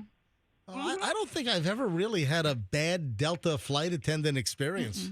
Yeah. No, this was right after the flight attendant got done Wow. working with you. All right, Sherry, thanks for the call. I appreciate it. Have a great day, everybody. You too. See, that's what I'm talking about. I love when callers just call in to add, whatever we're talking about. And again, you don't have to wait for me to say, hey, call us at 800-990-1047. If you ever have anything to add to anything we're doing, just call. 800, and that's a perfect example. Sherry had a great thing to add. 800-990-1047, 800-990-1047. All right, 757, that's a fine Boeing aircraft. In fact, all my pilot friends say the 757 is their favorite plane to fly. Race car in the skies. All right, it's enough plane talk. All right, thank you. All right, so I got to move on to a celebrity deal here. All right.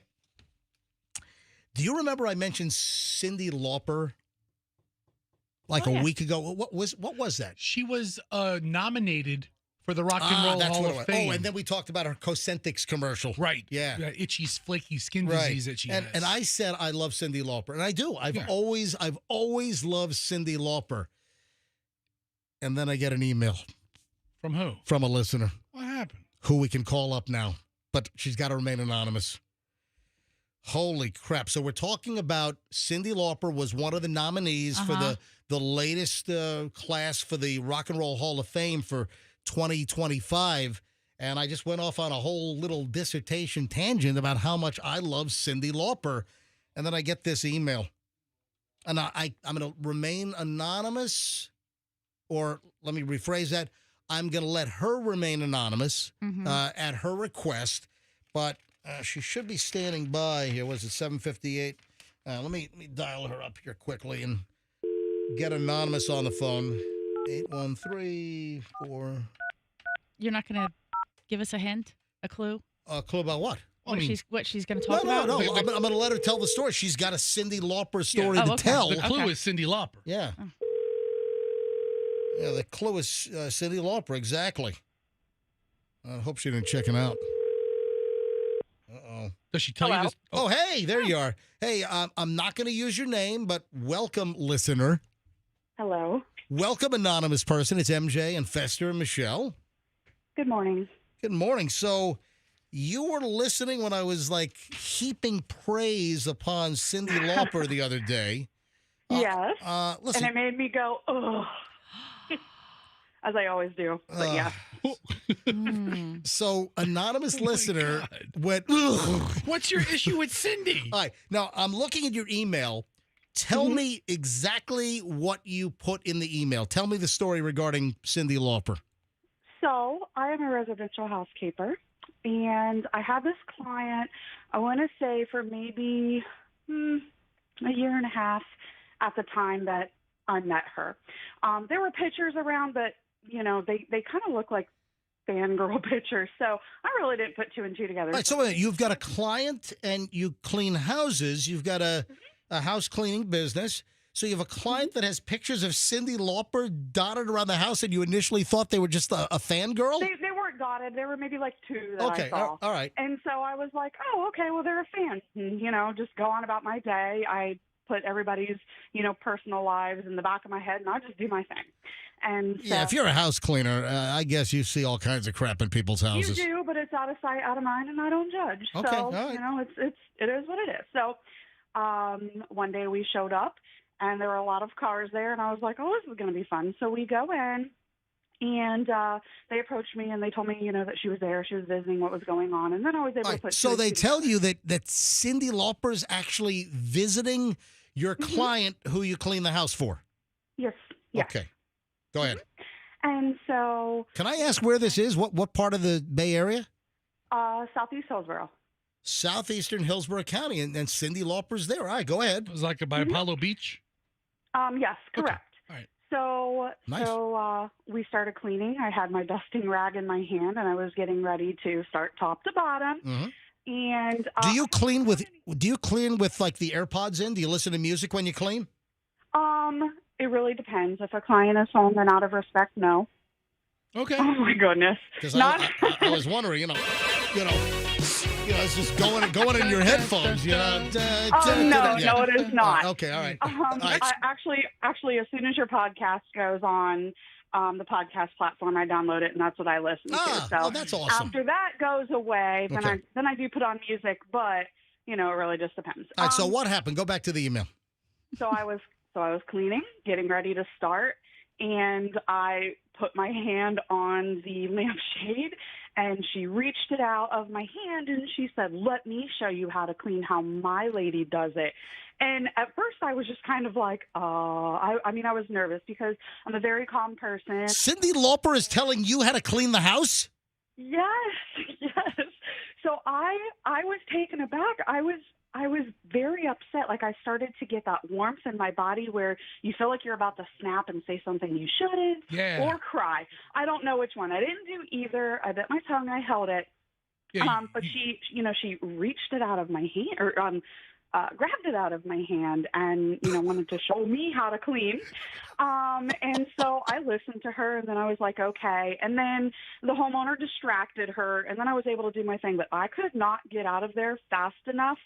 And then later the homeowner apologized to me, and, I was okay, but I still won't listen to Girls Just Want to Have Fun. I do like her other songs, but the Girls Just Want to Have Fun just resonates in my brain, and I have to turn it off anytime I hear it. And my family knows, my kids know, it comes on, they kind of look at me because they know, oh, Mom's about to turn it off. So she grabs your hand and tells you, "Let me show you how to dust"? She kind of grabbed the rag out of my Grab hand. the rag out of your head. Let me show you how to dust? Yes. You know what this is? Do you know what this is? What? Mm-hmm.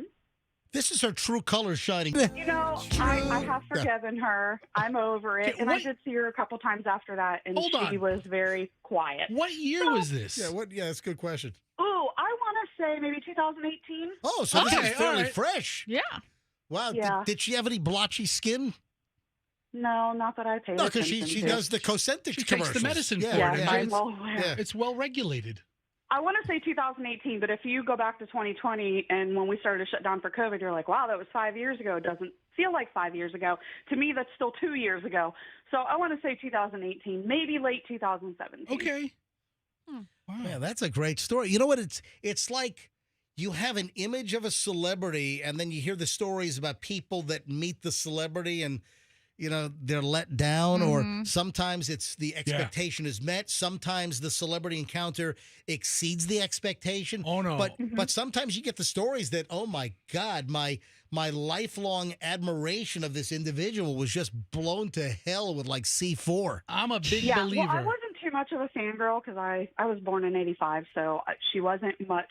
85? Guess. Oh, because Cindy came out with The Goonies Are Good Enough in 1985. That could have been like #1 song when you were born. Yeah, look at that. It could have been playing in the delivery room. Oh. Goonies are good. Look at this Goonie that just came out. Somebody clean this up. I was bald till I was 3, so. Oh, wow. That's a lot of information. Thank you, man. Great story. Thanks for calling in. All right, guys, have a good one. I guess I called her, but thanks for writing me. Yeah, and letting us know. And that's another way to communicate. You can just email me. My private email is open, and that's where she hit me up. MJ@MJMorningshow.com. Anything to tell me, you can email me. MJ@MJMorningshow.com. Hang on a sec. So Andrew pulled all kinds of Cyndi Lauper songs. Hang on. All right, so Girls Just Want to Have Fun. Right, we love that All song. right, what about, oh, yeah. Another Cyndi Lauper song I love. Oh, that's True Colors. All right. And then what about, and then we had She-Bop. Yeah, all right. Oh, Andrew, you didn't put the Goonies up there. Yeah, all right, that's okay. We don't need. What line do you want me to take? Take line 1? Hold on, we got an airplane call. Oh, all right. Rebecca's in Sarasota. Rebecca, hi, you're on the MJ Morning Show. Welcome. Hi, how are you guys doing? Doing well. Wonderful. My son and I listen to you every morning on the way to school. Thank you from the bottom of my heart. I do appreciate it. So last year I was on a flight, and it was a late flight, so we got on, we got boarded, and I really needed to use the bathroom. So I went to the back 2 bathrooms in the back, and they were disgusting. It looked like somebody had just took their thing and just peed all over the place, toilet paper everywhere. So I went to the stewardess and I said, hey, like, your bathrooms are really gross. Like, who's supposed to clean them? And they're like, oh, it's the responsibility. And this was Frontier. And this was the responsibility of the... Ricky the raccoon on the tail. Yeah. So I'm like, okay, well, I'm just going to use the bathroom in the front of the plane. Use the bathroom in the front. And then I took a video of the bathrooms in the back and sat down. Didn't cause any commotion, nothing. I'm sitting there playing solitaire. All of a sudden, the air marshal, before we, take off, says, excuse me, ma'am, you need to come with us. Kicked me and my son off the plane. And when I asked why, I asked, is this because I told you that your bathrooms were stinky and gross? And they're like, ma'am, you have to come with us. When we got off the plane, mind you, all our luggage is on the plane. Right.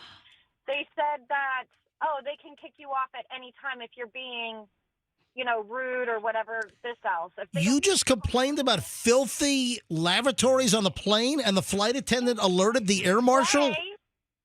In the nicest way. It gets worse. Because my son at 13 decided he was so upset that he couldn't return home that he went behind my back, called from a payphone at the airport, and told police that there was a bomb on our flight. What the hell? Oh, my God. So your 13-year-old kid called it a bomb threat on the flight you were just kicked off of? I got a call the next morning from Frontier, and I was like, oh, yeah. Oh, now guess what? Now you're banned for life for Frontier, right? They're like, ma'am, we're not speaking about that. We're speaking about your son, and he did this. And I said, no way. I had no idea what he did. Oh, my Did they have a recording of him? Yeah. Oh, yeah. I mean, you call 911, you get a recording. Yeah, there's a recording. Oh, my God. How long ago was this? Last year. Oh, my God. What airport? BWI. Holy crap. Was that Baltimore, Baltimore, Washington Washington International. Yeah. Oh, my God. Wow. So he's banned from Frontier. He can't fly. I don't know if I'm banned. It didn't say anything that I was because I didn't do it. But I explained to them, listen, my son has behavioral. He's got ODD.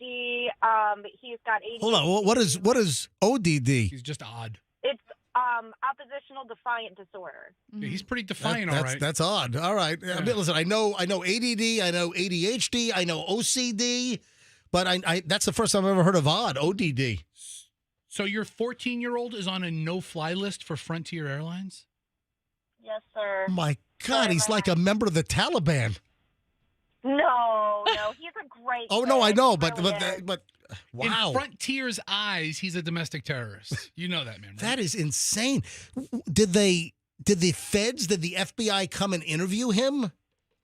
No, because they understood, because I have so much trouble with him and his behavior and his disobedience and things. Wow. That, I showed him, hey, he takes medication and, this is an ongoing problem with him being defiant and being unruly, that whenever he doesn't get his way, sometimes he does things like this.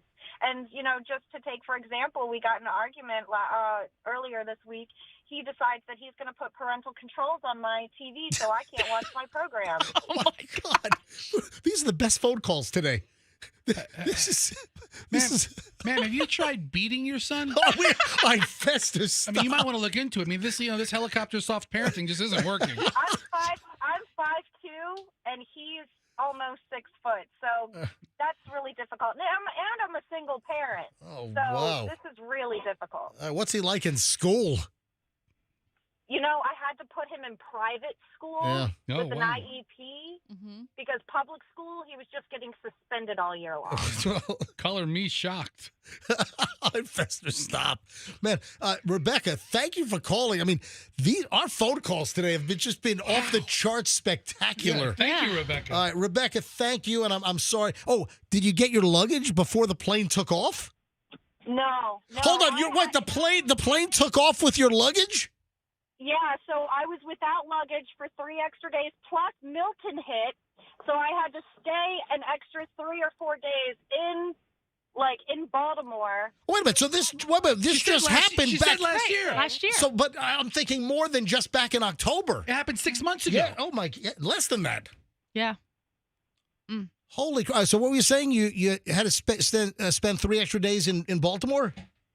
Yeah, without clothes, without our medications. So if you can imagine him without his medication, it was even worse. Like My it was God, so what did he threaten to blow up the White House? What did he do without the medication? he just destroyed things sometimes when he got mad. He does that. All right, Rebecca. I always have to keep like a can of spackle, and whenever I move into a place, I have to like paint match. That way, if he ever gets like crazy and he starts like destroying my furniture and my walls, I have to spackle and then paint over it, and I always have it on hand. You carry spackle in your purse? No, No, it's at the home. house. At the house. I understand. Do you like spackle or DAP? Which one do you like? Spackle, the pink stuff. Yeah. All right. Listen, Rebecca, I want to thank you profusely for calling in. I thought we had the phone call of the month earlier. With the other lady, Yeah, right? Wow. Rebecca, thank you for listening. What a day. Pray for me. I'm praying for you right now. On your knees, boy. All right. Thank you. Bye. That was a little U2 reference there. Yeah, we down. On your knees, boy. All right. Wow. Man, this is what I'm talking about. Between the Cyndi Lauper story, between the crazy kid story, but then between the DoorDash story where the lady came to her house and tried to spit on her and spit kicked her on her. plant and then scratched her car. Wow. I mean, this is phone call-a-palooza today. No kidding. And this is why I just love when people just call us. Andrew, that was a great call. 800-990-1047. You can always just call us. 800-990-1047. Hey, Fester, I'm with you. On what? I'm tired of this clickbait crap. You know what? It seems like it's every other month this list comes out. And you know what? I think we just ignore it, we ban it, and we never bring it up again. I mean, maybe the Chamber of Commerce might feel differently about it, but my beach list. every year. Oh. Yeah, I'm trying to play a beach list.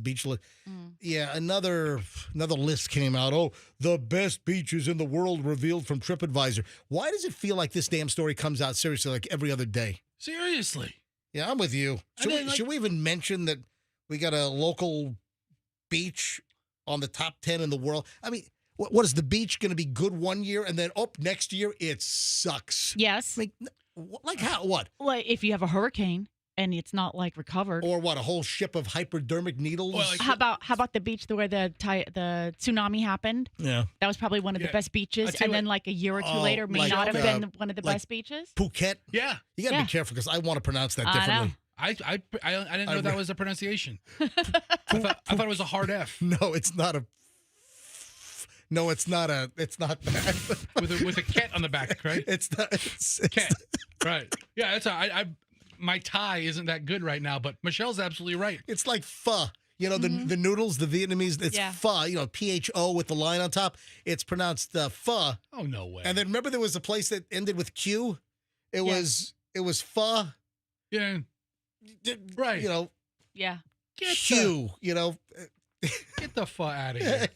But so like for example, Fort DeSoto, which I think is one of the finest beaches in the world. Yeah. Right? It was devastated by Helene. Yeah, they just opened. They just opened up. They like just opened. Yeah. Right. But so maybe for the judging category, Fort DeSoto lost a couple of points. Right. Because you couldn't access it for. Do we even mention? Should I even mention this or just burn this? You already mentioned it. Which local? No. beach But I didn't mention the local beaches. Okay, say it and then move on. All right, this Hit and is run. the last time we'll ever do this beach list. Okay. All right, top 10 beaches in the world. Just give me the local one. Number 4, Siesta Key is on the list. It's a good beach. Yeah, man. Siesta Key's on the list. And then they have the top 10 beaches in the U.S. Mm-hmm. Are 8 of them in Florida? Number 1 is Siesta Key, Siesta Beach. That's number 1 in the U.S. And then you got Hawaii, California, Hawaii, Clearwater. Number 6 is Clearwater Beach. And then, Bahia Honda State Park, Big Pine Key down in the Middle Keys, down in the Keys. All right. So there you go. But every couple months, the best beaches list of Florida town mentioned in the best beaches. Maybe it's seasonal. That is the last time I'm ever going to do that damn list. Okay. That's it. Hey, you sent me another note. Yeah, you sent me a list. I don't remember. With your prep last Yeah, night, you sent me crap, and you said, "What movie have you watched that everyone loved but you didn't get?" I just finished watching a movie, a couple of years old. Everyone that I've ever heard talk about it said, "Oh, you got to see it. It's amazing." Blah blah blah.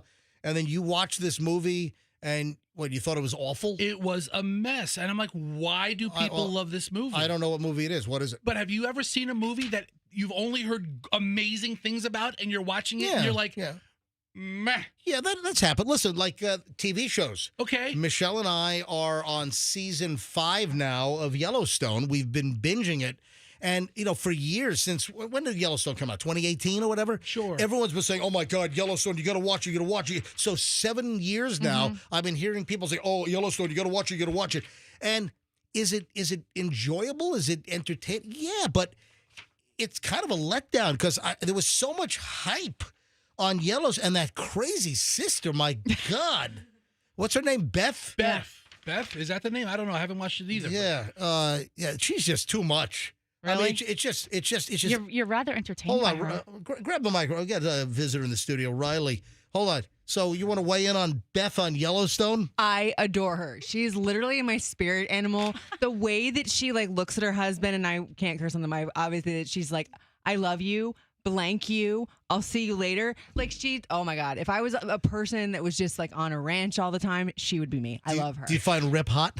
Yes. Yeah, you're into And Rip. that's not even my thing. Yeah. The cowboy chic thing in real life is not my thing, all but right. there's something about Rip, the way he handles her, that he's like, I love you. I'm going to handle you in the bedroom later, probably. Yep. And then he just goes and handles business and takes people to the train station. Yeah. Give it a beat. Wait, what season are you guys on? 5. They've Yeah. given it Oh. We're on season 4. Oh my I think we're on the God. last season now. We are. We're on And then you guys got to go to 1942, the one before that. 1842. 1842, They have 1921, Yeah. 1980. I don't know who the hell knows. Then they have these period pieces. But I saw a movie. I just got done watching it. What's the salad? What's the salad from the Columbia? The I love that one. The The 1905 salad. I got to Yeah. watch that next. And, I'll watch You that. do, though. I'll watch that salad all day. No, but Riley, seriously, What? Yellowstone, it's enjoyable. I've described it for me as its background. So How dare you? We'll watch Yellowstone while I'm doing show prep, where it's not a show that I have to really pay attention to. It's just kind of background. Oh my God. I've got one eye on my laptop doing show prep, and then Yellowstone. That's why you're not that into it, because you're not as invested in the story. Because there's little pockets that if you miss it, That's a good point. it won't be as it won't be as those moments where you're like, oh my God. There, and then it's got so many good characters, like the brother Jamie. I can't stand. Oh, I him. can't stand I him. can't stand. Oh, he's him. just he's a wuss. Such a little weasel. I cannot stand him. Anyway, so you disagree with? Yes, I love All right, that show all and right, all of its all little, right. spin-offs. MJ's pooping on it, and she's getting all handsy over here. Like, cut me on this microphone. damn it. No, but I think Michelle and I are in the same boat because, Michelle, you are also in agreement with me that there was so much hype that it's good. No, I don't think that there was so much hype that I thought it was going to be that great. I just am not that into it. And I think for us, we find it more laughable. Like, we're laughing at everything. We're like, oh, yeah, that's really, first of come all, on. These psychopaths are just running the Montana countryside and I've killing counted- people left and right, taking them to the train station, and no bodies have ever been found. I've counted 3,000 felonies Yeah. already. Yeah. And, and no federal, no state investigation. I mean, come on. It's a little ludicrous. There's truth to that. I get that. All right. So, all right, Riley, thank you. But Fester, what Appreciate movie did you watch? All right. Yeah, we got sidetracked. What is the movie that you didn't really care for? This movie called Everything Everywhere All at Once. Oh my my God! That is one of the you're the movie I've seen in a decade. That was the dumbest movie it about was a bunch not. of No, weird Asian guess what? people. You're Oh the- my God! You're the dumbest co-host. I'm watching this movie like, what did people like about Dude, this? that What's movie- wrong with you? I hated this movie. What are you talking about? That was Jamie Lee Curtis as the IRS. She was. I didn't even recognize her. Phenomenal. Oh, if you don't want to recognize Jamie Lee Curtis, see her. then you need to see her in The Last Showgirl. MJ, this movie. Oh, was you know what? terrible. You know who is speaking Wait. of? I want to go back to The Last Showgirl in a second. All right, go ahead. No, the movie was just so dumb. I'm watching it, and I'm watching all the scenes and the cut. I'm watching all the fight scenes, and this Asian lady who's jumping universes or galaxies or whatever the hell she's doing, and I'm thinking, what the hell am I watching? This is It awful. was phenomenal. Terrible. That movie was such a surprise. That movie was just so out of the ordinary. It was such a surprise of how crappy it was. It's like I was surprised. I've never been this surprised at how crappy a movie is. It was Michelle. Didn't we? Okay, I have to be honest. Yes. I didn't think you were gonna like it. I loved it. And when we sat down to watch it, you were like, "What are we watching?" And I was like, "Everything, Everywhere, All at Once." You were like, "What's it about?" And I'm like, like some water, and and I tried to like just use words. I didn't really know like what to say, and I was thinking to myself, "We're gonna last about 12 minutes in, and he's gonna be shutting this crap off." And then all of a sudden, you were like, "Oh my god!" You were so into it, I couldn't believe it. Okay, did you think I would hate it? Because I did. It was terrible. Now, let me tell you another movie that was fantastic. Honora. Honora is up for a bunch of awards right now. What's it? Sean Baker is the guy? Yeah. Honora with the strip club girl in Brooklyn and the Russian mob. What a phenomenal movie. I'm telling you. I'm not trying to have this be what you think's a great movie. It's the fact that you watch a movie that everybody you're wrong. If I would have asked you You're about wrong. this yesterday morning, you'd be like, "Oh, Fester, let me tell you. Oh, it's fantastic." And I watched it, and it was awful. Awful. Terrible. I didn't get any of it. Hey, Riley, did you have to be SAG-AFTRA in some of your old radio gigs or no? Yeah, we did in Okay. DC. Do you still maintain your membership? Mm-hmm. So you get the screeners, you get to vote? Yeah. Yeah. So I'm SAG-AFTRA from New York for my 2 runs in New York City. And so I still pay my $125 a quarter or no, it's half a year. So it's like $250 like a year? $250 a year to maintain my SAG-AFTRA All membership. those free DVDs. Yeah, so though. I get we get the screeners. We Yep. get the screeners, and I get the vote. And Honora is up, and Honora was just fantastic. Okay, I'm not arguing And, about hold on. movies that are good. Hang on. And the other, well, now I am. All right. So then the other movie that we saw was The Last Showgirl with Pam Anderson. Oh my God! It was the end. I wish there was a little bit more. Closure, or Right, there was, I some wish finality. there was a little bit of that's the word. I wish there was a little bit more to the end of the movie, but I truly enjoyed The Last Showgirl. It was like kind of pathetically sad, and I mean, again, and you know who was phenomenal in the movie? Local dude, Dave Bautista. Oh, Dave Bautista. He plays like a stage manager guy, Right. at the Vegas show, and he played a character like totally different than what he usually does. And Dave Bautista was just incredible. He was. He good. was so natural and real. And, he lives right here in the Tampa Bay area. So I don't know if anyone listening knows Dave Bautista. Just tell him that MJ thought he was phenomenal in The Last Show. I'd love to get him on the show. Does anyone know Dave Bautista? Yeah, if I know Dave Bautista, I'm going to say, hey, you know that guy MJ thinks you're phenomenal. Hey, if you know me, and there are people, I'm sure there are people listening that know me and know Dave Bautista, text me a cell number. I said, I want to invite him on the show. Or email me. If you know how to get a hold of Dave Bautista, seriously, I would love to have him call into the show one day. And listen, he's a local guy. Okay. He lives here. He's got a workout facility. He lives here.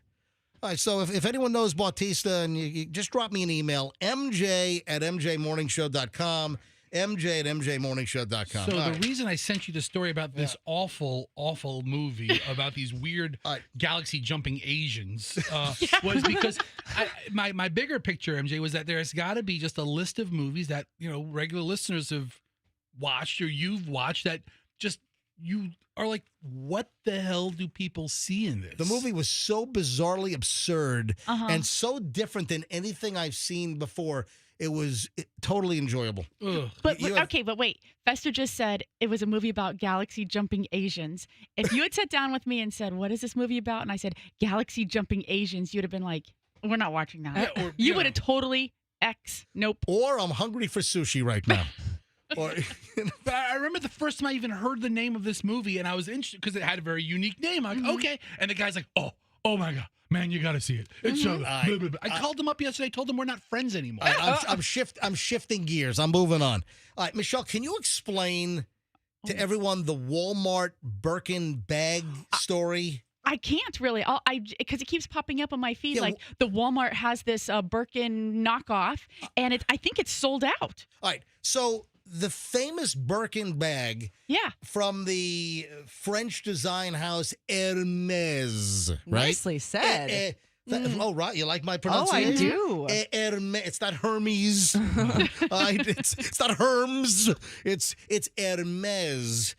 The Hermes collection, the Birkin collection. No, Hermes. Hermes. How J-Lo. the hell am I pronouncing Hermes better than my freaking wife? I'm really who's not got in- all kinds of.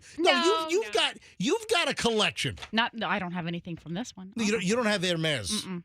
Well, my mom and aunt try to give you. Yeah, the faker. Yeah, my mom and aunt try to give Michelle a fake one. And it's in Chloe's closet. Yeah, and it's sitting in Chloe's closet. And it was not cheap, by the way. I mean, they spent a lot of money on it, and Yeah. I was like, I'm not walking around in New York City with this. I'm going to get arrested. On a fake with a fake Birkin.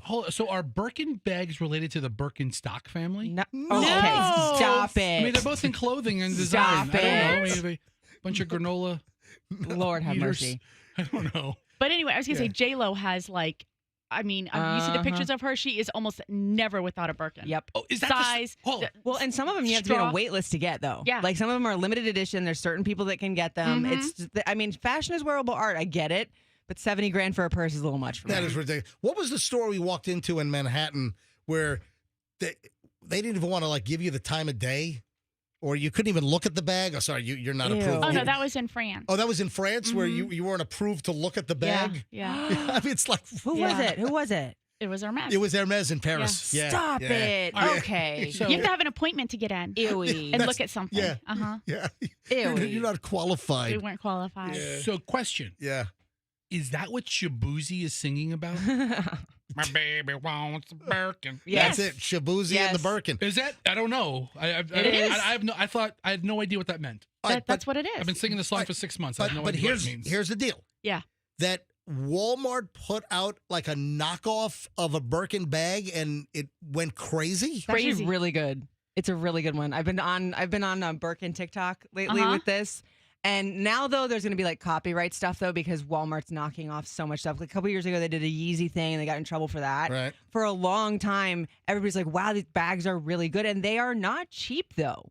You know, I don't really ever spend more than like $200 in a bag. I'm a mom. I throw it around. It gets dirty, whatever. So they started putting these out as versus $50,000 to $60,000 in a purse. You can go to Walmart and spend maybe like one or two or $1,500. Well, hold on. Walmart was selling a $2,000 bag? Yes, these Birkins were not like, they weren't like $50. Could you go to the store and buy it or was it online? No, they were doing it on, well, as far as I saw on TikTok, you were doing it online. You couldn't just go in the store and get it. Yeah, I because was just in the South Tampa. They would legit have to have that thing with so many of those security tags in Walmart. Yeah. It would not even be funny. It had to have been online. Yeah. But now people are saying like, okay, well, they're going to, Birkin's coming after Walmart, which one of them has more money, right?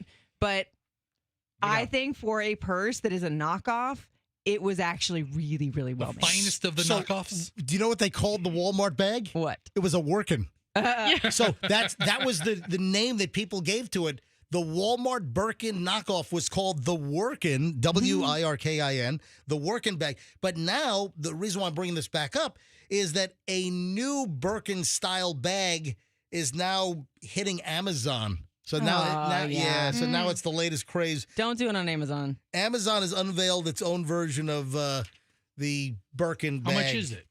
I don't know, 12 inches wide. Because if Riley's saying that the Walmart one was an excellent knockoff and it was like upwards of $2,000 or $1,500. Yeah. I mean, if Amazon's is like, $150, then you know it's crap. Yeah, but $2,000 for a bag, that's like, I mean, I want Chanel then if it's going to be $2,000. Good God. Right? At 8:32 at the MJ Morning Show. Hey, man, we're still cruising. Hour and 20 minutes of nonstop MJ is in progress, and it's always more than an hour and 20 minutes of nonstop MJ. Do you know what old lady issue is starting to hit people in their 20s and 30s? And there's a reason why. There's an old lady issue that is causing this effect on people in their 20s and 30s. We're talking about Gen Z, millennial. Any idea what it is? Any guesses? I can only think of like joke guesses, and I might be right. What? Like leakage? Oh my God. What? No. What? You ever see like an old lady at the store buying like cases of that poise? Those little pads? Or Depend? Yeah. Don't give me that look, Michelle. It's a thing. I don't think those are exclusive to old ladies. I think generally elderly people might need them. Okay. Yeah. Oh, it's an old lady issue. More and more doctors, chiropractors, spinal experts. What, hunchback? Yeah. Oh. Yep. They're starting to see, what is the name of it? It's like the Dowager's hump. Yeah. Yeah. You just did a story on this the other day, too. Yeah. So again, and you know what? Because we did a tech neck story. So didn't we do a story about how people are having neck issues and that their necks are hurt? And you want to know why? It's because all the damn people on their devices and everyone is just observe people these days. Go to a sporting event. Yep. Go to a stadium. Go to and look at the number of people that are they're hunched over and they're just staring at their phones. All right, so in old ladies, it's because of osteoporosis. Right. But in younger people... It's because of iPhone 16, all right? Or, Samsung Galaxy. Okay. I never knew it was called Dowagers. It's D-O-W-A. Go to the Talking Dictionary. Let me make sure we're pronouncing this properly. Yeah, go to m-w.com. Let's see if they have this in there. Dowager. D-O-W-A-G-E-R. D-O-W-A-G-E-R. Yep, there it is. Hit it and play it.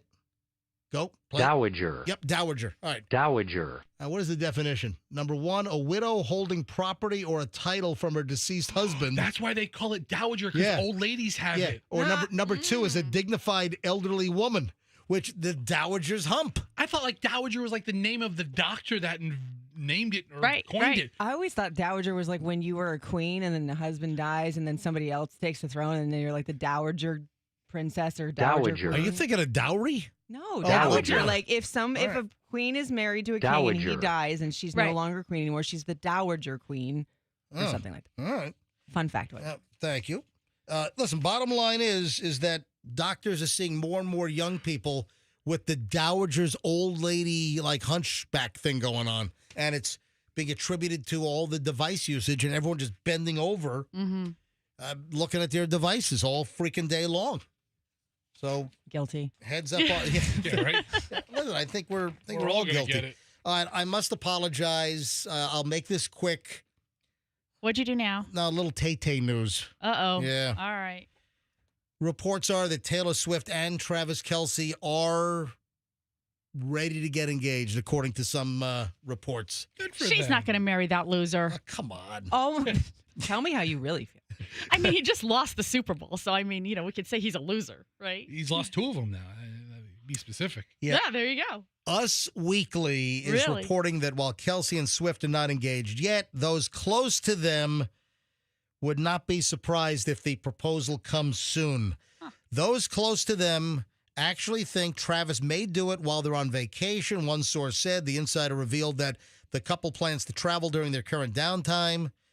Swift ended that Eras tour up in Canada in December, and Kelce just, had an embarrassing loss in Super Bowl licks.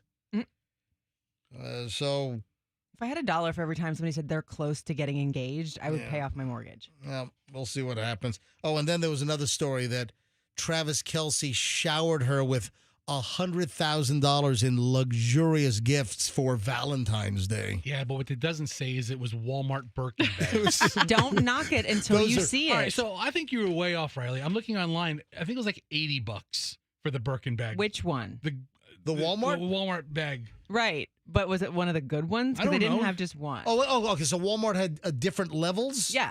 All Birkins do. So if they were doing a true knockoff situation, then you would do the tiers, and that's why everybody was saying it was so good because it was so close to the brand. I did see one that was like $1,500. Maybe that was one of those limited edition ones. Right. Maybe they did it all fancy like that. Is this CBC? And listen, the CEO of Hermes did address it in a a call the other day, an earnings call. Are you that serious? Yes, they're concerned about this work-in business. Yeah, this is from some Canadian news source, but why Walmart's $80 Birkin bag dupe dubbed the Workin' has sparked so much controversy. And it's like the gold shiny bag.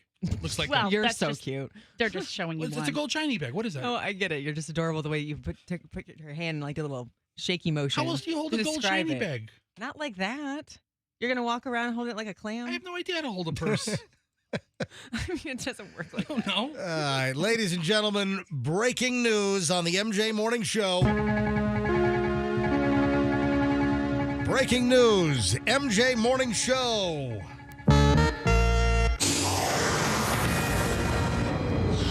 We've just found out that a Bucks player was an NFL player targeted by the roving band of thieves breaking into football players' houses while they're at a game. Oh, no. Yeah, so we don't know who, or at least I haven't seen yet. As of when I saw this late last night, I was just going to ask Andrew to see if any name is leaked out. Andrew says no, not yet. Can you just check? We've been on the air for a couple of, 2.5 hours. See if anything is leaked out. Yeah, right here. Vinny Testaverde. No, it's not. Yeah, wow. Sorry, Vinny. God. Trent Dilfer. Yes. Yeah.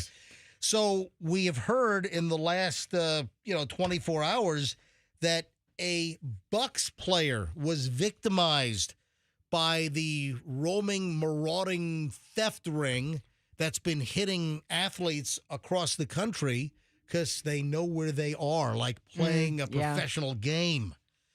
Yeah, the story I saw last night is that this happened in late October. We're just hearing about it here. This is now mid-February, and we're hearing about this now, that some unnamed Bucks player had their home broken into back in late October while the Bucks were playing Monday Night Football.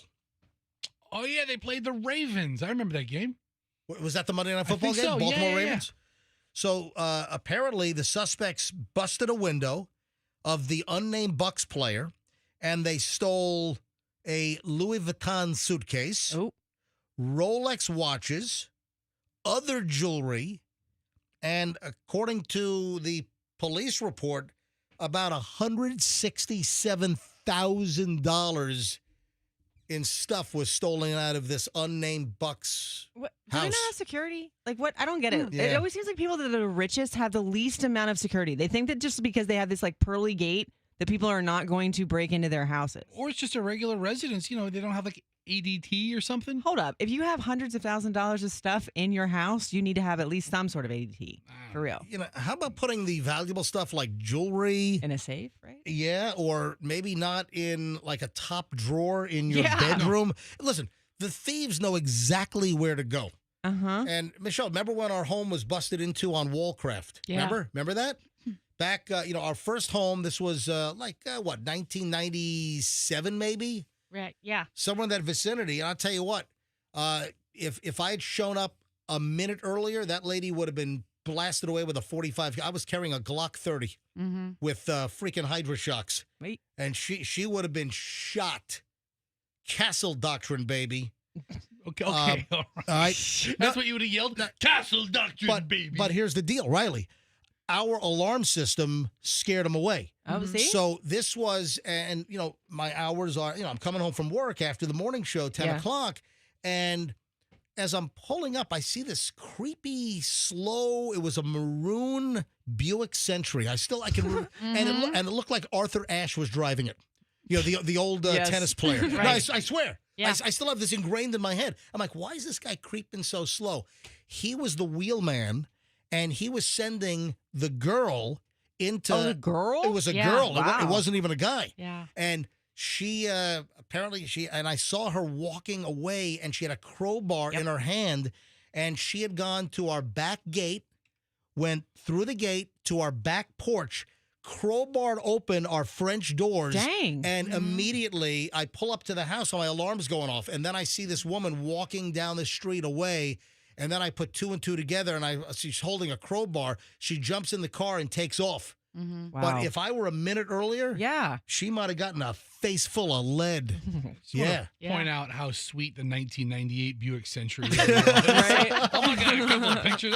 That's a pretty reliable vehicle. But the point is that our alarm, the house is on instant when you're away.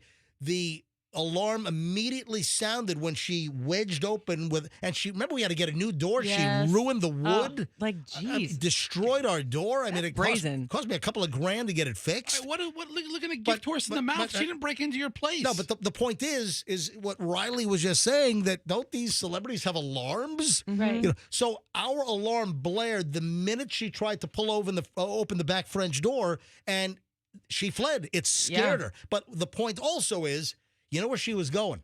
She was going right to the master bedroom to go right looking for a jewelry box or right for, top drawers, looking for where jewelry might be hidden, etc. She's going right there. Mm-hmm. And my alarm scared her away. But listen, you look at the players that have been targeted. Patrick Mahomes. Mm-hmm. Yeah. You look at the Cincinnati Bengal. Who was the Bengal that was targeted? Burrow. Joe Burrow's house was targeted. Well, in Joe Burrow's house, he had someone in the house. It was not his fiancé at the time, but it was and Travis Kelce on the Chiefs. It was Mahomes and Travis Kelce's homes were targeted. Why are they breaking into the most popular players' I know, that's what I'm houses? thinking too. right? I get you're going to get the most goods in there, but like I said, and I always think that these celebrities are like key under the mat people. They think that just because their house is so big and they're so well known that nobody's going to break into it. Or not even key under the map, but the door's just open. Right. It's unlocked. Wide open. Yeah. So we have 7 Chilean nationals that have already been charged in connection with a bunch of these thefts. So a Chilean South American, band, a gang of these thieves. And now we find out that some unnamed local Tampa Bay Buccaneer had his home broken into. I mean, it's got to be a big name. Yeah. Because you look at the names, they're big names that they're going after. But is it like Mike Evans or Baker Mayfield? Or it's interesting. Who was it? David? I mean, I'm sure we're going to find out. I mean, we know all the other celebrities whose homes were broken into. So it's got to leak out. Mm-hmm. Does anyone know? Phone me, right? If you want to stay anonymous. Does anyone know which Buccaneer's house was broken into as they're trying to keep it quiet? We have no way of validating it. So, I'd like to remain anonymous. If anyone knows, give us a call. 800-990-1047. 800-990-1047. I don't know if I'm going to put them on the air. Because, listen, people can call up and say anything. But if anyone that knows me, drop me an email or text me if anyone knows which Buccaneers play. And I never give up my sources. I mean, this international crime gang, they've been tied to at least $2 million in burglaries at these professional athletes' homes. Yep. They took a selfie in one of the homes, MJ, and one of the guys is wearing a Kansas City Chiefs sweater that he probably stole from Travis Kelce's house. So that's another one of the angles is the feds are using the selfie that they found as evidence to go after these. Here, listen to this headline. Let me look at the caption. Federal prosecutors say this photo was taken after thieves burglarized the home of Milwaukee Bucks player in Wisconsin, and it looks like they're in a motel.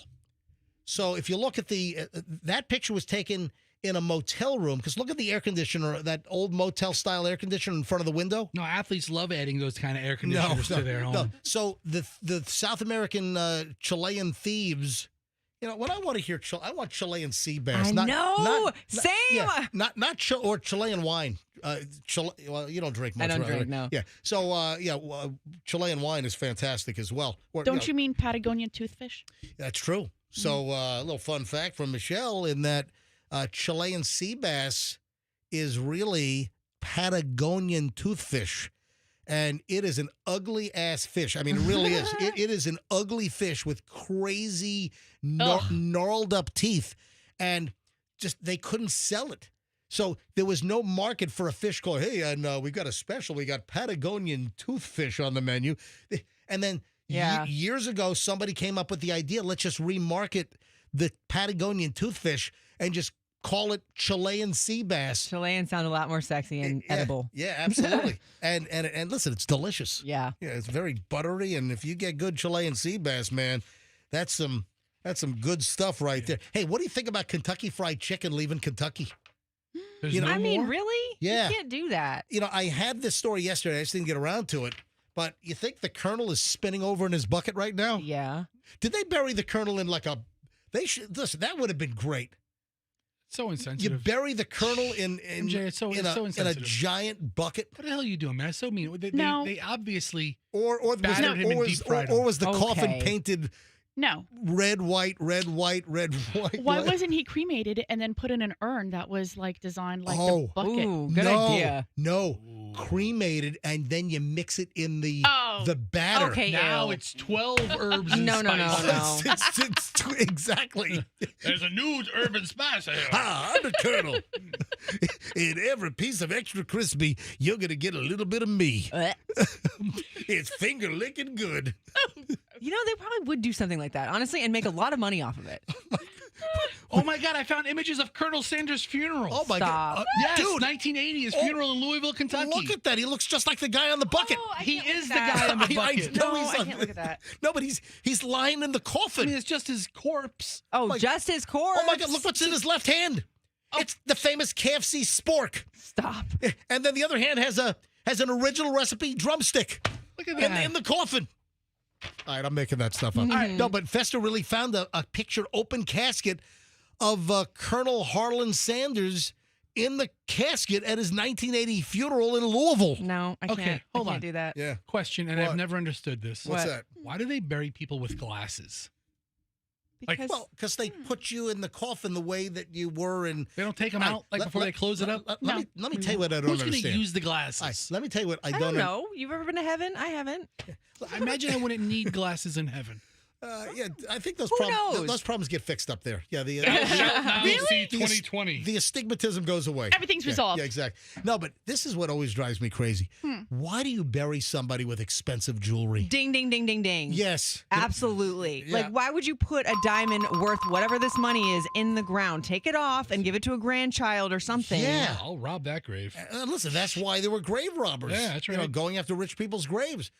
Also for gold teeth and stuff Yeah. like that. But why do you bury people with expensive jewelry? That makes absolutely no sense to me whatsoever. So, story came out a couple days ago. I didn't get to it yesterday, but KFC, Yum Brands, which owns Pizza Hut, Taco Bell, KFC. Yum is moving the headquarters for KFC out of Kentucky, out of Louisville, to Texas. Okay, hold on. When you said Oh, no more no. KFC in Kentucky, I thought you meant all the stores were No. closed. They're moving the corporate headquarters out of. So that Colonel Harlan Sanders, Colonel Sanders would be spinning in his grave. No, he wouldn't. Yes, he would. You didn't have a lot of room in there. He wouldn't be. He wouldn't God. be thrilled with them moving Kentucky Fried Chicken. And by the way, he wasn't even a colonel.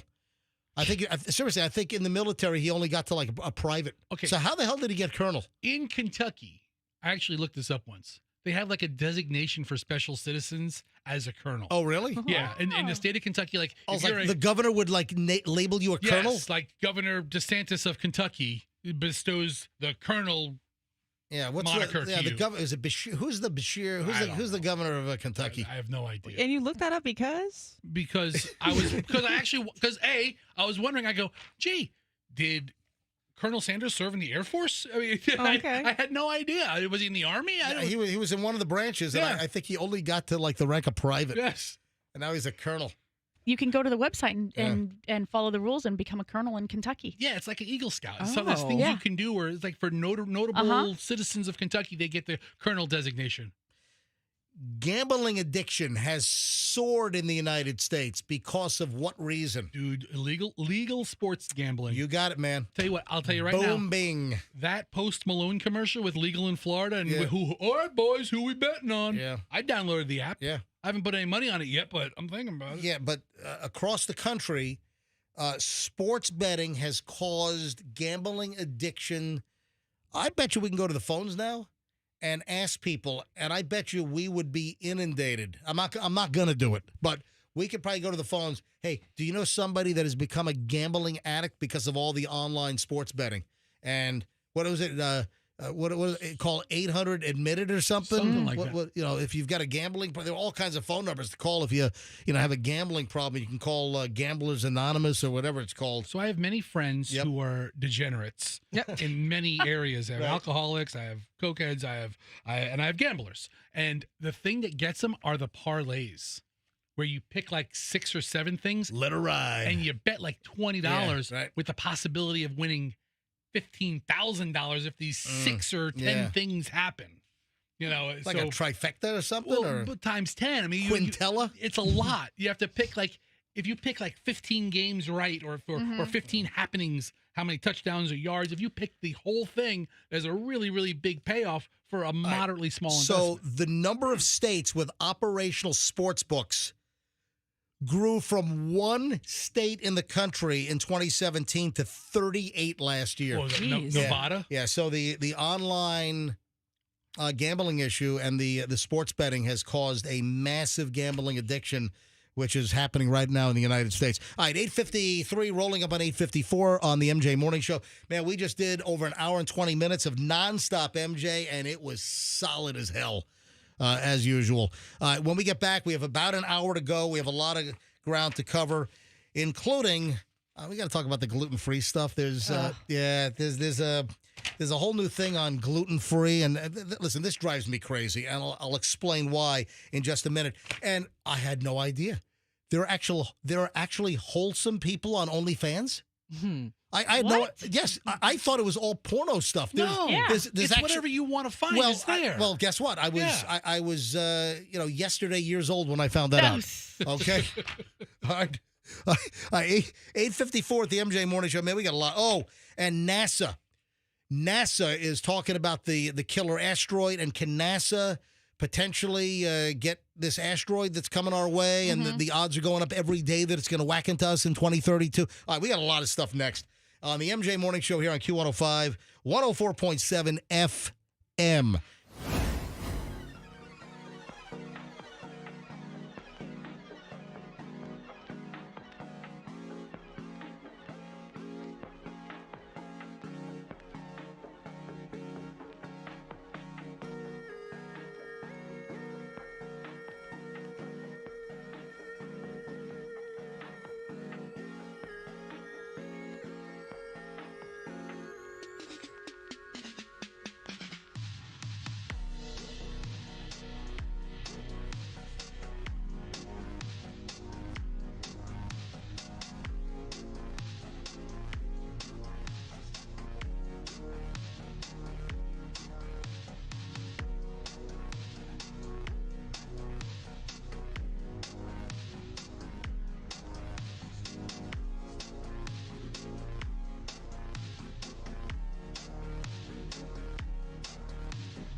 9:02 at the MJ Morning Show, final hour. And listen, we don't dump all of our B and C list material in the 9 o'clock hour. No, we're strong throughout, folks. We usually give our C list material right around 7:45. All right, gluten-free.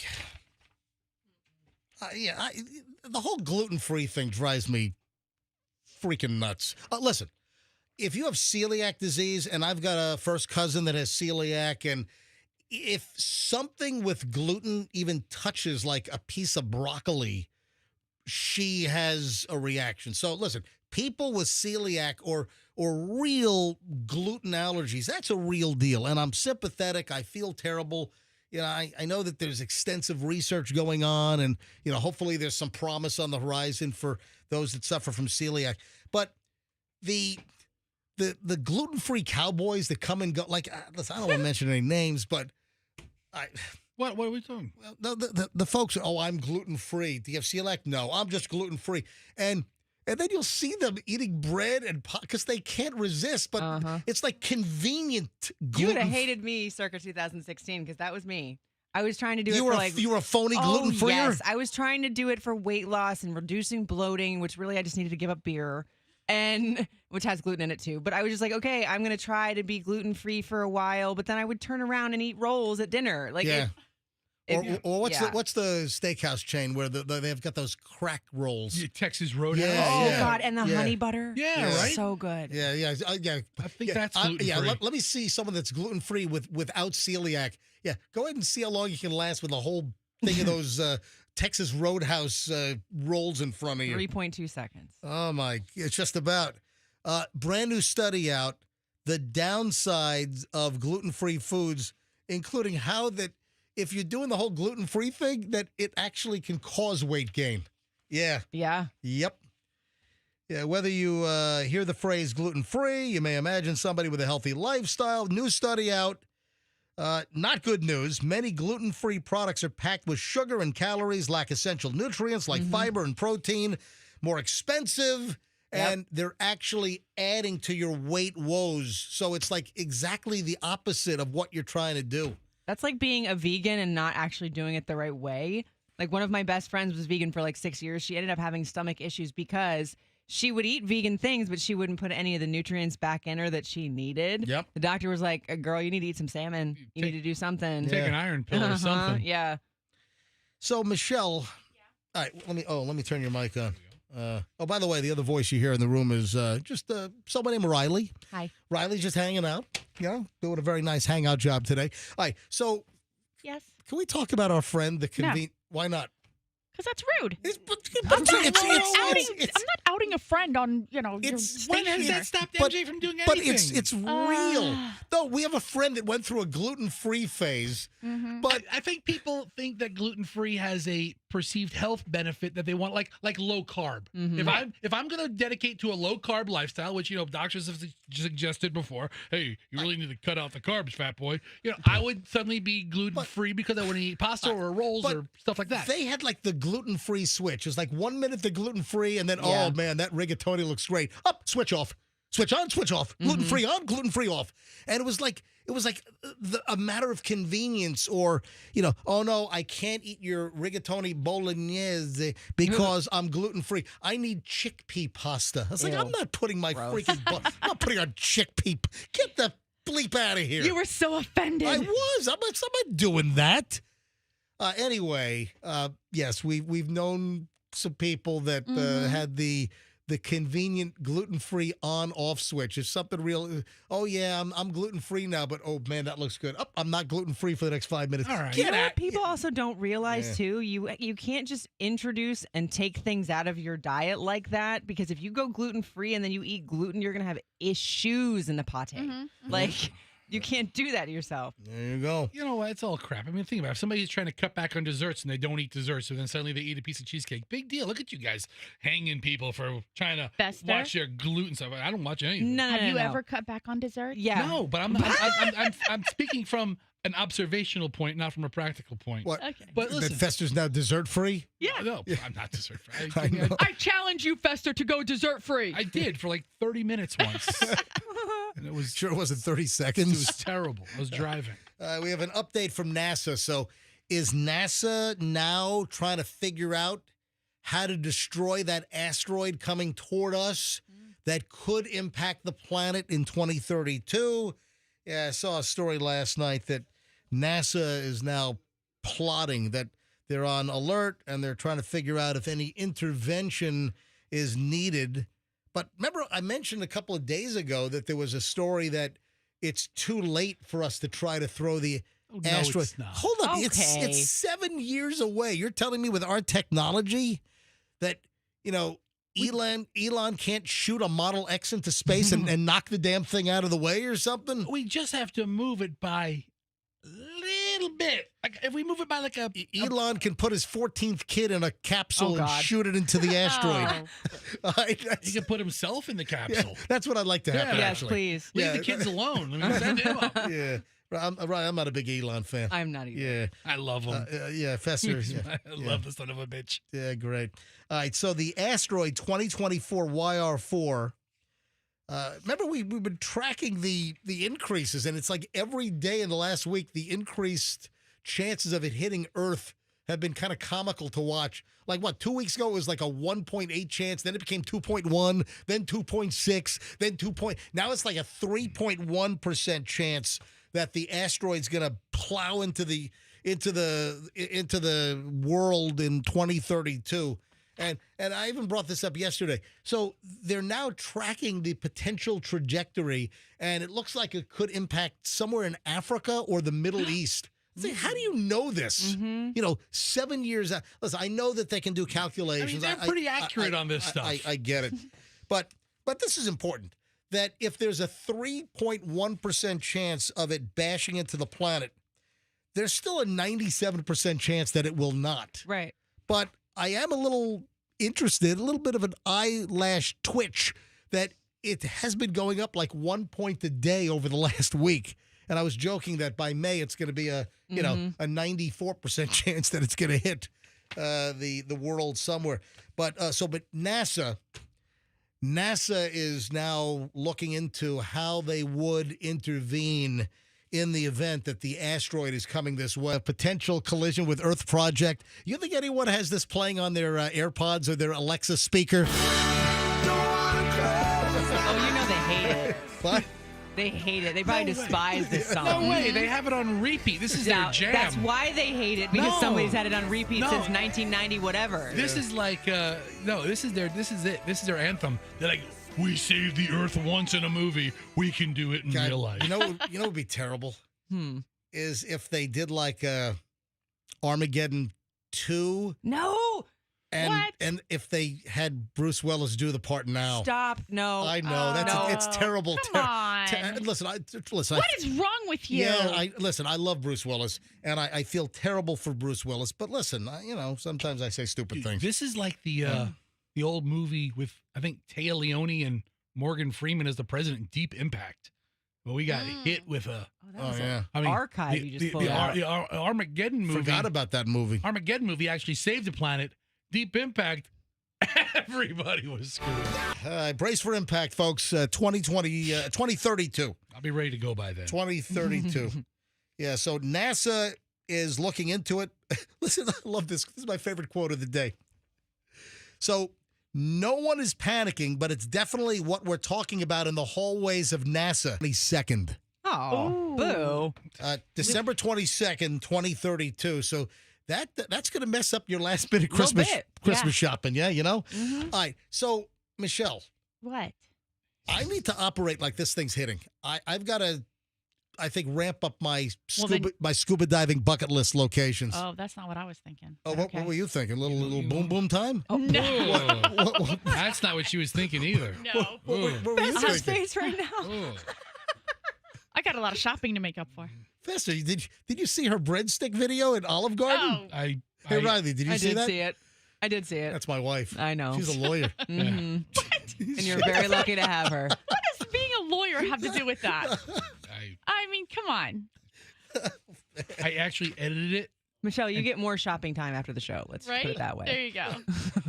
Yes, Fester? No, the breadstick video I edited and took all the MJ parts out and then looped it. Oh, you stop it. That is grotesque. And I put it on YouTube, and I have a 15-hour Michelle breadstick video on YouTube for content. I got it. But it must be just a teensy, little minuscule percentage that's wholesome on OnlyFans. I have one. You do? Mm-hmm. What's wholesome on OnlyFans? I don't use it anymore because I started it for a wholesome OnlyFans just to do more like content that wasn't on my Instagram. Yeah. But because of the fact that I was getting so many solicitations for the other stuff, I was like, I'm not using this anymore. Oh, really? So it might start wholesome for certain people. So what was the content that you looked at that was wholesome? What was the material? I was just putting out like workout stuff. She was a creator. I was a creator. You were a creator. Yeah. But you kept your clothes on. Yeah. Yeah. Right. Yeah. When OnlyFans first came out, they positioned themselves as, you like a Patreon where you pay for access of content that's all over the place. And I remember somebody was saying they wanted to do like cooking videos, but really in depth and get a relationship or a correspondence or different access. But come on, 98% of the stuff on OnlyFans has to be adult. Anytime you go exclusive for anything, like I have Instagram exclusive content. Every other day, people are like, "Ooh, haha, what's on that?" I'm like, "Get your mind out the gutter." Right. So, like a paid, everyone thinks that if it's a paid subscription or if you're doing something that with a wall that it has to be porno related. That's what it turned into. Yeah. But originally, I don't think that was the intention, or at least that's not what they said coming out of the gate. So what OnlyFans wholesome stuff are you going to be perusing later? Please share with us, MJ, listen, what it is that you're going to sign up for. Do you know that Pinterest? I mean, Pinterest is an example that started off dirty and then it went more mainstream. It did? It used to be called Pinterest. Yeah. No, I'm kidding. If you were interested in peen, got it. Your one-stop I shop. walked right into that one. You did. But Pinterest, that's pretty funny. God. You know what? It probably exists. It's a big gay site. You know what? It It's will now. Pinterest, Yeah. Anyway, so a mother and OnlyFans star does wholesome content, but people hated her. And apparently she had to move to another town? What? Wow. Yeah. OnlyFans mom had to move towns after getting judged. She rakes in 6 figures a month, though, by posting wholesome content on the platform. Like what? What exactly is her? Yeah. I mean, hold on. If I'm making $100,000 a month, yeah, and you're not showing boob. I'm living wherever I want. Do we really believe she's not showing boob though? Yeah, well, she says I can get up to 1,000 new subscribers a day if I have something go crazy viral. Look at what Michelle's got. She's showing boob. Yeah. Is that the person? What's her name? Marie D is her name. All right. Marie D, 29, describes her stardom. Texas-based mother of two opened up about going from making babies to making bank. Olivia Atwood getting filthy rich, which documents the lives of people who have seen meteoric success in the adult entertainment industry. I'm on her Instagram right now, and this is some. I mean, she's clothed. Yeah. But this is some pretty racy stuff. But when I'm thinking about wholesome content. Okay. The content is wholesome, but what she's wearing and doing is not. It's like, okay, you might be cooking or you might be exercising or crafting, but you're doing it in a thong and a tank top. But wholesome is also in the eye of the beholder as True. well. Okay. Yeah. Did you read all the way down? I did. No, you didn't. I did. I'm not. I'm going to read her quote. Go ahead. I consider myself a Wholesome porn star. Oh, I know, God. yes. What is that? Okay. A wholesome porn star. Riley, tell me. I can't because that's not a thing. I'll tell you. I would never sleep with another man. I essentially just make content with my husband and maybe one or two of my girlfriends. Oh. But whoa. This is why I'm bringing this up. How is this wholesome content? You set that up the whole wrong way, dude. I did not. You did. You said, did. I can't believe there's wholesome people on Instagram or on OnlyFans. Listen. I thought you were going to talk about, like, somebody talking about salvation and stuff. No. I didn't know Well, what you were- but I didn't know listen, what to expect. But the point I'm trying to make is that there is apparently some non-TNA or wholesome content that is on OnlyFans. Yeah. No, she's totally TNA. Yeah, she ain't it. But yes, there is. But she's considering her content more wholesome. Then what? Yeah. People who are conductors of trains? I mean, yeah. dude. What Right. Well, did you just hear about how Denise Richards was condoning that her daughter that's like 15 is on OnlyFans? Yeah. No, she has to be. She's of age. She's 18. Is she 18? She turned 18 and opened up her OnlyFans. She's Didn't not she get a lot 15. of backlash for Oh, that? She's not. Yeah. Yeah, she's Yeah. not 15. Sorry. Yeah, But still, the mom condoning it, Yeah, knowing and about then it. she said she got on it because her daughter was on it. Right, and almost like kind of promoting it. Yeah. Well, listen, I'm just trying to make a mockery out of that. She's claiming that it's wholesome, and I don't consider it wholesome. But the way I started the segment out is that there is wholesome content. Who goes to OnlyFans and subscribes and pays for non-porno stuff? It's got to be a fraction of the users. All right, hold on.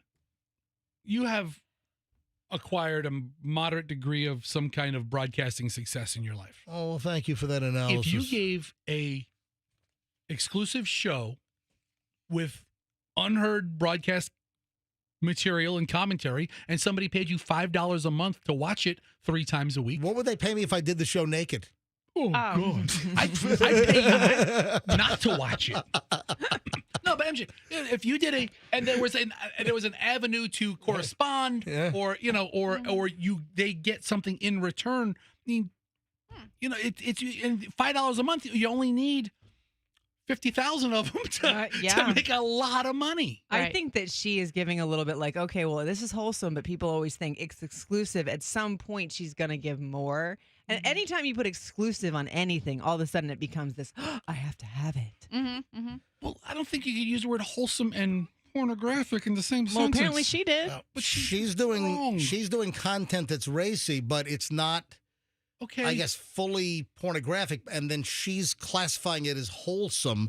But also, I've got a curiosity as to what other content are people paying for. Is anyone making bank on OnlyFans with truly non-adult related wholesome content? That's your homework assignment. Hold on a minute, Andrew, the producer, turn your mic on. I guess he's got an answer for me. Yes, there's at least one. What's his name? I'm looking at Chef Joseph Saady, Saady. All right, but then you dig deeper and he's doing things with cucumbers, right? Yes, he is.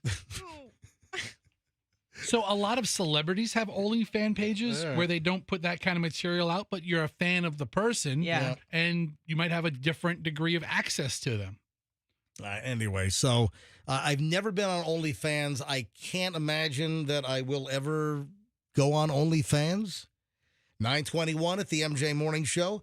The final chunk of the MJ Morning Show is next. When we get back, periods and texting. Yeah, don't let your mind just wander somewhere else. No. Okay. Yeah. Periods and texting. Are you guilty? There's a warning if you text a lot. Do you know about the period warning when texting? Hold on. We'll get to that coming up in just a bit. Oh, also some celebrity crap. We have a pretty big celebrity power couple. Their home was ransacked, broken into and ransacked. So we'll get to that here in just a matter of moments. Oh, and this has got to be one of the ballsiest returns to a store that I've seen in a long time. Maybe we'll grab some late calls on this. Like, how ballsy have you gotten in returning something to a store? All right, hold on. We got a lot to cover. We don't, end the show in the last segment with all just the leftover junk. Always great A-list material. Next, final chunk, MJ Morning Show in minutes here on Q105, 104.7 FM.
You are in the MJ paradise, folks.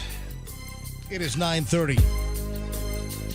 And the final chunk on a Thursday of the MJ Morning Show is upon us. And I hate to say something morbid here, but you know the movie Conclave that we saw recently, Michelle? Oh yeah, I saw this too. Yeah. I think we're headed in that direction. We are. Yeah, it's. I believe the Pope has told his minions to, hey, get ready. He doesn't know if he's going to survive this. Oh no, Yeah. Pope Francis? Yeah. Yep. Yeah. Can they hire a 30-year-old pope? How about a pope that is not like 89 when they vote him in? You know that's kind of a problem. Can we white smoke like how about a 55-year-old pope? Why are all the latest popes like at least like 75 years old when they're Because I don't think you're qualified under their like requirements or whatever they perceive to be respected and what you've done, in your life.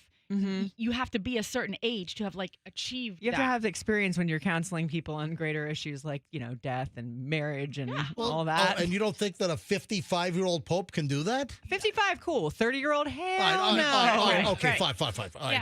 so I was exaggerating with 30 or 35. But he was like one of the younger popes. Right. I remember when Pope Francis was ushered in. What's the word? Indoctrinated? I don't know. Whatever. No. It's canonized. I don't know. no. No, I think that's when they die. Okay, Oh I my don't- God. I don't know. Whenever they elected Pope Francis, I remember them saying because the other guy Benedict, who took after JP Dose, right. Yeah. JP Dose. John Paul II. Yeah. I got it. My grandmother loved Pope John Paul. Oh, me too. When you were talking, she had pictures of Pope John Paul in every room. She had dishes, cups, pictures, framed things in the dining room, in their bedroom, everywhere. Pope John Paul was everywhere. Then there was Benedict, and he retired. He didn't quote unquote die in office like they're supposed to. He retired to some Catholic chalet in the Alps or something. Let me ask you a question. So when Pope Francis does check out, and it seems that it's getting closer, that there's going to be a conclave sooner rather than later, would it be amazing if real life imitated art and it was just like the movie Conclave? What happened in the movie Conclave? I didn't see it. Well, he Pope. Dude, have you ever seen Pope Joan? Okay, are you just what? Spoiler alert! Oh, I'm sorry. You need to announce that it's a spoiler Yeah. alert. You're going to get added so hard today. Oh, I'm sorry. I apologize. All right, hit the dump button. Have you ever seen the movie Pope Joan? No. Yeah, it's an older movie, but it's about a female who goes through the ranks of Catholic and she becomes friends with the Pope, and she helps heal him, and then the Pope dies or was murdered, and she's elected because she was, or he, they didn't know the gender at the time, was the closest confidant, and this new Pope, and then it becomes clear that she's a female, and all hell breaks loose. All right, so here's the deal. The Swiss Guard, with their bright outfits. I remember last time we were at the Vatican, I was with the kids, and we're trying to distract the Swiss Guards at the Vatican. I mean, they look like court jesters. Well, they are. It's like, can you juggle? Yeah. No, but seriously, it's kind of a game. Is the Swiss Guard at the Vatican? They're so serious, and they just stand there, and it's like the British soldiers, like at Buckingham Palace, and people try to make them like crack or break character, break their seriousness, and it's tough. But here's the deal: the Swiss Guard apparently has been told to prepare for the death of Pope Francis, who's 88 years old, has double pneumonia right now, and the word is that he's telling his confidants to get things ready in case he doesn't make it. And the word is that the Pope's funeral is already being rehearsed now. Jeez. Yeah. So, he doesn't have like a run-of-the-mill funeral, though. It's a big event. You have to kind of orchestrate it. I don't like the whole rehearsing somebody's death. Well, no, this is the procedural part of it. I mean, nobody's like rehearsing their shock. Like, how do you know that? Try it. Say, thank you. Absolutely not. Riley, tell me the Pope died. No. Tell me the Pope died. I'm not going to do that. I don't want to go to heaven. Thank you very much. I want to rehearse my reaction. Right. MJ, please tell me the Pope died. All right. Now, by the way, Fester's a Catholic. Yeah, I was raised that way too. I'm not going to Hades for you. Okay, Sorry. all right. I've got bad news. The Pope has passed away. Oh no. All right, Fester, you're a bad Catholic. Yeah, you're going to hell just for that reaction. What is wrong with you? You know what? I'm sorry. I'm terrible. I'm sorry. I've got the assist on that. All right. You know what? So bad. MJ, I need more rehearsal time. You do. No, Hey, stop, guys, stop. Take two. MJ, give it to me. No, I'm not. No, give me the line. No, I'm not. Give me the line. No, I'm not. How am I supposed to rehearse? No, I'm not. See, nobody's rehearsing the reaction, All Riley. right, They're just so- rehearsing. It's going to be a You big just event. did. Dude. Besides me. Dude. You know who else is? Huh. My grandmother. She's Oh, like, God. the Pope. The Pope have been dead. Enough of this to the Pope. What is Stop. wrong with Yeah, you? seriously. They're going to boot you out of the Catholic Church. I got bad news for you. Yeah, It booted me out a while a while ago. Hey, listen, As soon as I started putting on weight and the priest stopped talking to me. Okay. black smoke, no joke, pal, okay? But we could be getting close to black and white smoke time here. Thank you, Andrew. Yeah. What did Andrew do? He was laughing at my put on weight, priest stopped talking to me joke. That's when they booted me out. Goodness gracious. Did they give you a handful of wafers? When? The big boy. Did they dump the whole box in? No, but I brought my own peanut butter to put on. Oh, yeah. I brought Nutella. All right. The Italian chocolate. Dip the communion wafers in Nutella? Who ate all the communion? And I'm sitting there with a jar of Nutella. They're pretty stale otherwise. Where's the gelato? Oh, yeah. All right. Hey, if you're a heavy texter, do not overdo the periods. So there's research into when you use too many periods, your texts come across as hostile. Oh, aggressive? Yeah, and aggressive, yeah. No. And there's an intensity. So, the people will do a couple of word sentence and put a period after each word. Oh, yeah. Yeah, and that apparently there's a psychological tweak to that. Yeah, and I've always been conscious of, and sometimes you'll write a text and in your head it's innocuous. Mm-hmm. You think that it is a fine communication, but people, they don't know the tone of your voice or your delivery, and people, you can't tell tone of voice in text. yeah, people think that you're being aggressive or nasty, or oh man, look at this douche. Look at this. This is being really, just why is he being so nasty? And you'll have no nasty intent, but the way people read it and process it themselves, they think that you're being nasty via text, and too many periods emphasize that. So you got to be careful adding too many periods between words, like we period, need period, to period, talk period. That's aggressive. Yeah, that's But I'm a big dotter to remind everybody just to breathe. Hey Just there. to breathe. Dot, dot, dot. That has a name, you know. What? The dot, dot, dot. What is it called? It's called What dot, is dot, it? dot. Ellipses. Oh. You didn't know I that? knew every day. No, I didn't. Oh, yeah. 3 dots are ellipses. Ooh, Yeah. I'm going to use that one. Thank you. Oh. I mean, if I'm on Jeopardy, thanks. Goodness. And when the sun goes in front of the moon or the moon goes in front of the sun, that's called eclipses. I'll take texting etiquette for 400, Ken. Okay. Can you say that again, please? I'll take texting etiquette for 400, Ken. Can you say it one more time?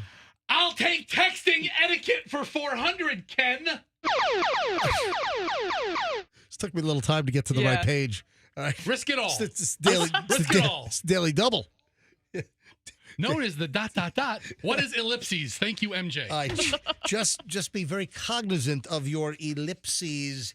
I'm sorry, your period usage. You need to be. You need to be cognizant. So of it. I've heard that overcapitalization Yeah. on text Yeah, that can be aggressive. is aggressive. Not like where everything is caps, because that's yelling, but Yeah. like just too many caps. And a lot of people are moving to all lowercase. If you notice, logos of companies are dialing back capitalization. Yeah. I have a more covert, aggressive way of texting that people don't always notice. Unless you know me, you won't notice that I'm doing it, and I am being very aggressive when I do this. I will separate my sentences with little like spaces, like a paragraph. If I write something out to you and it ends with a period, and then I space it, and then I space another one, it's me being aggressive. It's me writing an email and a text and being like, yes, I see you, and I'm angry at you. No, my wife, she does talk to text, and it's one big brick of words. And I'm like, With no punctuation. Nobody's going to read that. Break it up a little bit. A run-on ramble? Yeah, just throw in a next paragraph. Also, I've got a habit of like voicing to text and not proofreading. Oh. And then, yeah, you know, and the words get changed, and you know, I called somebody. I was saying something about home, and it turned into homo, and you know, you gotta be careful. This show, boy. Yeah. I tell you No, what. no, listen. I'm telling you, I've had some awkward voice to text changes. All right. Speaking of awkward, so Paris Hilton shared a video and audio of her kid. Now, how old's her kid? Like 2 years old? 2.5? So Paris Hilton's got a 2-year-old toddler, and you know the kids say the darndest things. Is this the kid with the giant head? Oh. You know what? I'm looking at the picture. The kid's got a rather large head for 2 years old. I remember when Paris showed like the baby picture of this kid for the first time, and the head looked like Megamind. Oh. You know what I'm talking about? Yeah, I do. Yeah.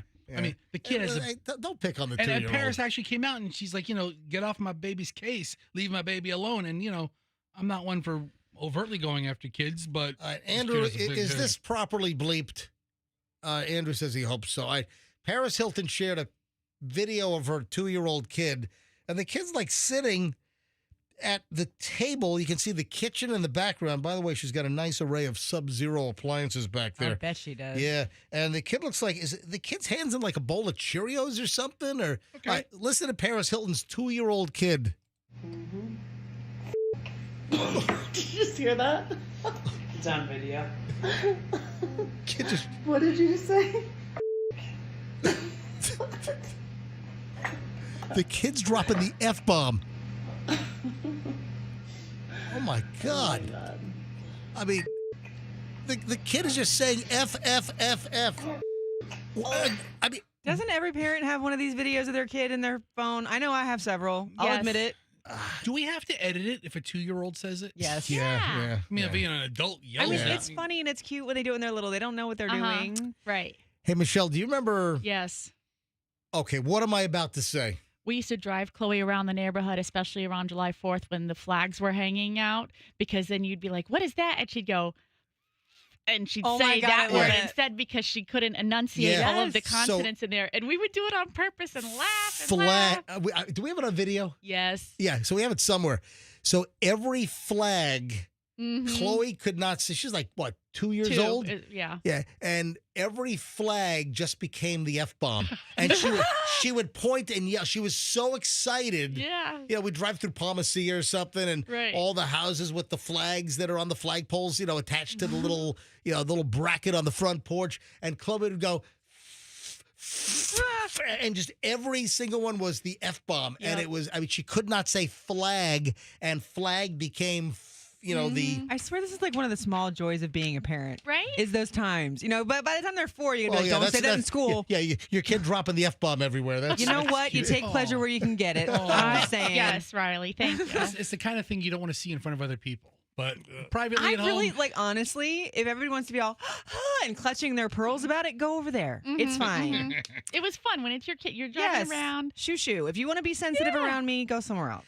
Tell me that this is not one of the ballsier returns to a store that you've heard of in a while.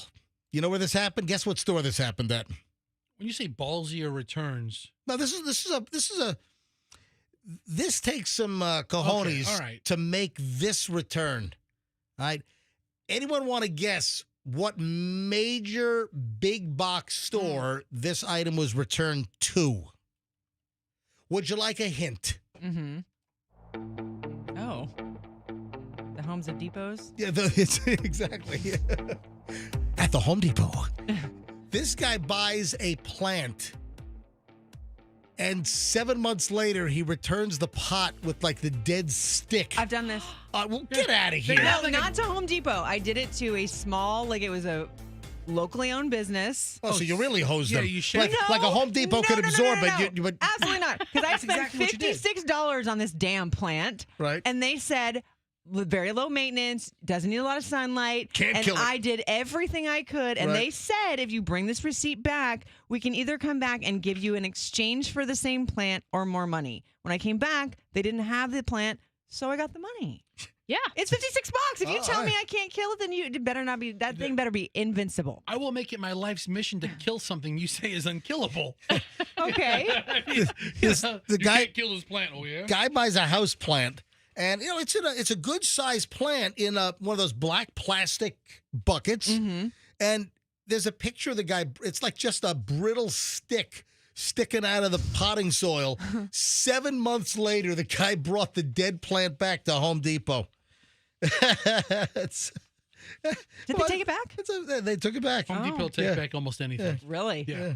I feel so sorry for those people at stores like that. Don't. Like Walmart is sort of like that. You can bring anything back up to $50 except for food. Yeah, Walmart's gotten touchy about their Oh, returns, yeah. but Home Depot, they welcome it. What do you mean Walmart's gotten touchy about Like, you have returns? to have a receipt. You can only do so many returns without a receipt a year. You know, And then they'll give you a gift card back instead of you money. know what? I had some Tude. Yeah. You know what? Now that you bring this up, I had a little bit of Tude at Walmart. Do you remember what it was? Yeah, it was the readers you like to use. Right, but you were trying to return them to one store when they had been purchased at another store, and they were like, "You can't do that." Does that matter? And I said, "Oh, yes, you can." Yeah, and then some. This was weird. This is at Third World Walmart, which is at two. This is the one at two. 275 in Dale Mabry. Yeah. Yeah, this is Okay. this is at 275 at Dale Mabry, which is that's a challenging store. It's a whole other universe Yeah. in there. Oh, what's the terminology that someone there once is told me? It's a challenge store? No, It's there's a uh, complicated store? God, there's a difficult store? there's a term they use internally at Walmart. Right. There's a term they use for a challenged store or a God, what was the For some term? reason, Wow. I'm thinking complicated. Or, complicated. Maybe Yeah. complicated. something like that. I Anyway, like to say things get festive in there. so Yeah. 275 in Dale Mabry's. That's an interesting Walmart. And Michelle has these readers that she likes, and Walmart sells them. It's like a 2-pack for like $14.95 or something.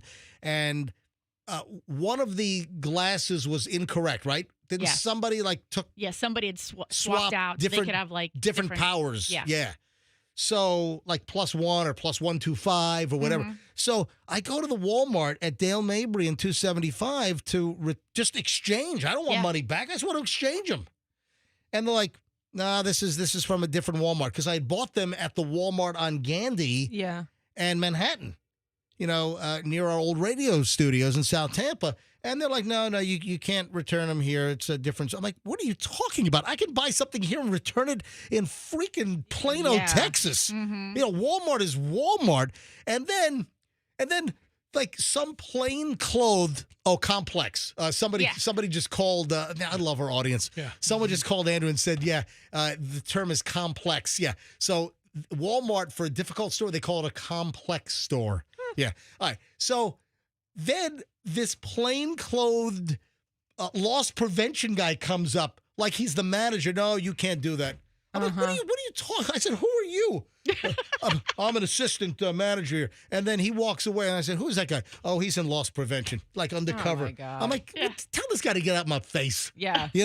And ultimately, I was able to do the exchange. But complex is right. That was somebody just having a bad day. And It's like, what are you talking about? Anyway, we got to shut things down. Let's do it. Yeah, 9:40. Yeah, I love that though. 7 months later, and with Home Depot, apparently the written rule is that you can bring like dead plants back within I think 90 days. But I guess they took it back 7 months later.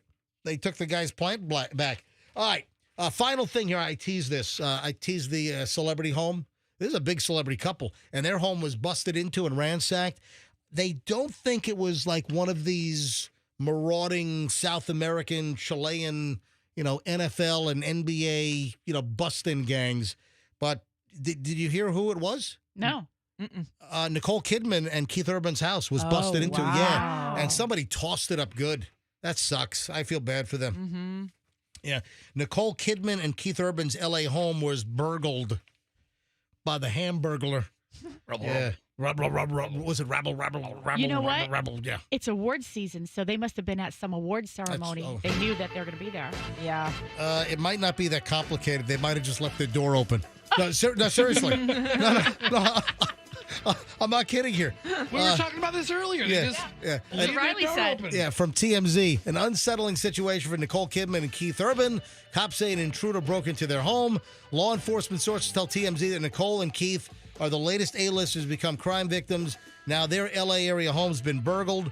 Sources say that Nicole and Keith were not home at the time, but one of their employees scared the person off. Happened over the weekend. Somebody smashed a glass window to gain entry. We're told that a member of Nicole and Keith's house staff came home, and the intruder took off running when they heard the staff were coming. Oh, poor house staff. Yeah. And then I thought I saw something else that there might have been an open door. No, maybe not. I don't know. Anyway, that sucks. I mean, you should not have to deal with that. For real. Yeah. Too bad the house staff didn't have a shotgun. They could have pumped them full of, Easy. He's Australian. They would have had a knife. Yeah. Oh, yeah. All right. 9:51 at the MJ Morning Show. We got to roll. Hope you enjoyed the Thursday broadcast. Riley, thanks for hanging out with us today. Thanks for having me. Awesome. So for Michelle and Fester and Riley and Andrew, the producer, my name is MJ. Have a beautiful day, and do me a favor, please. Let's be careful out there.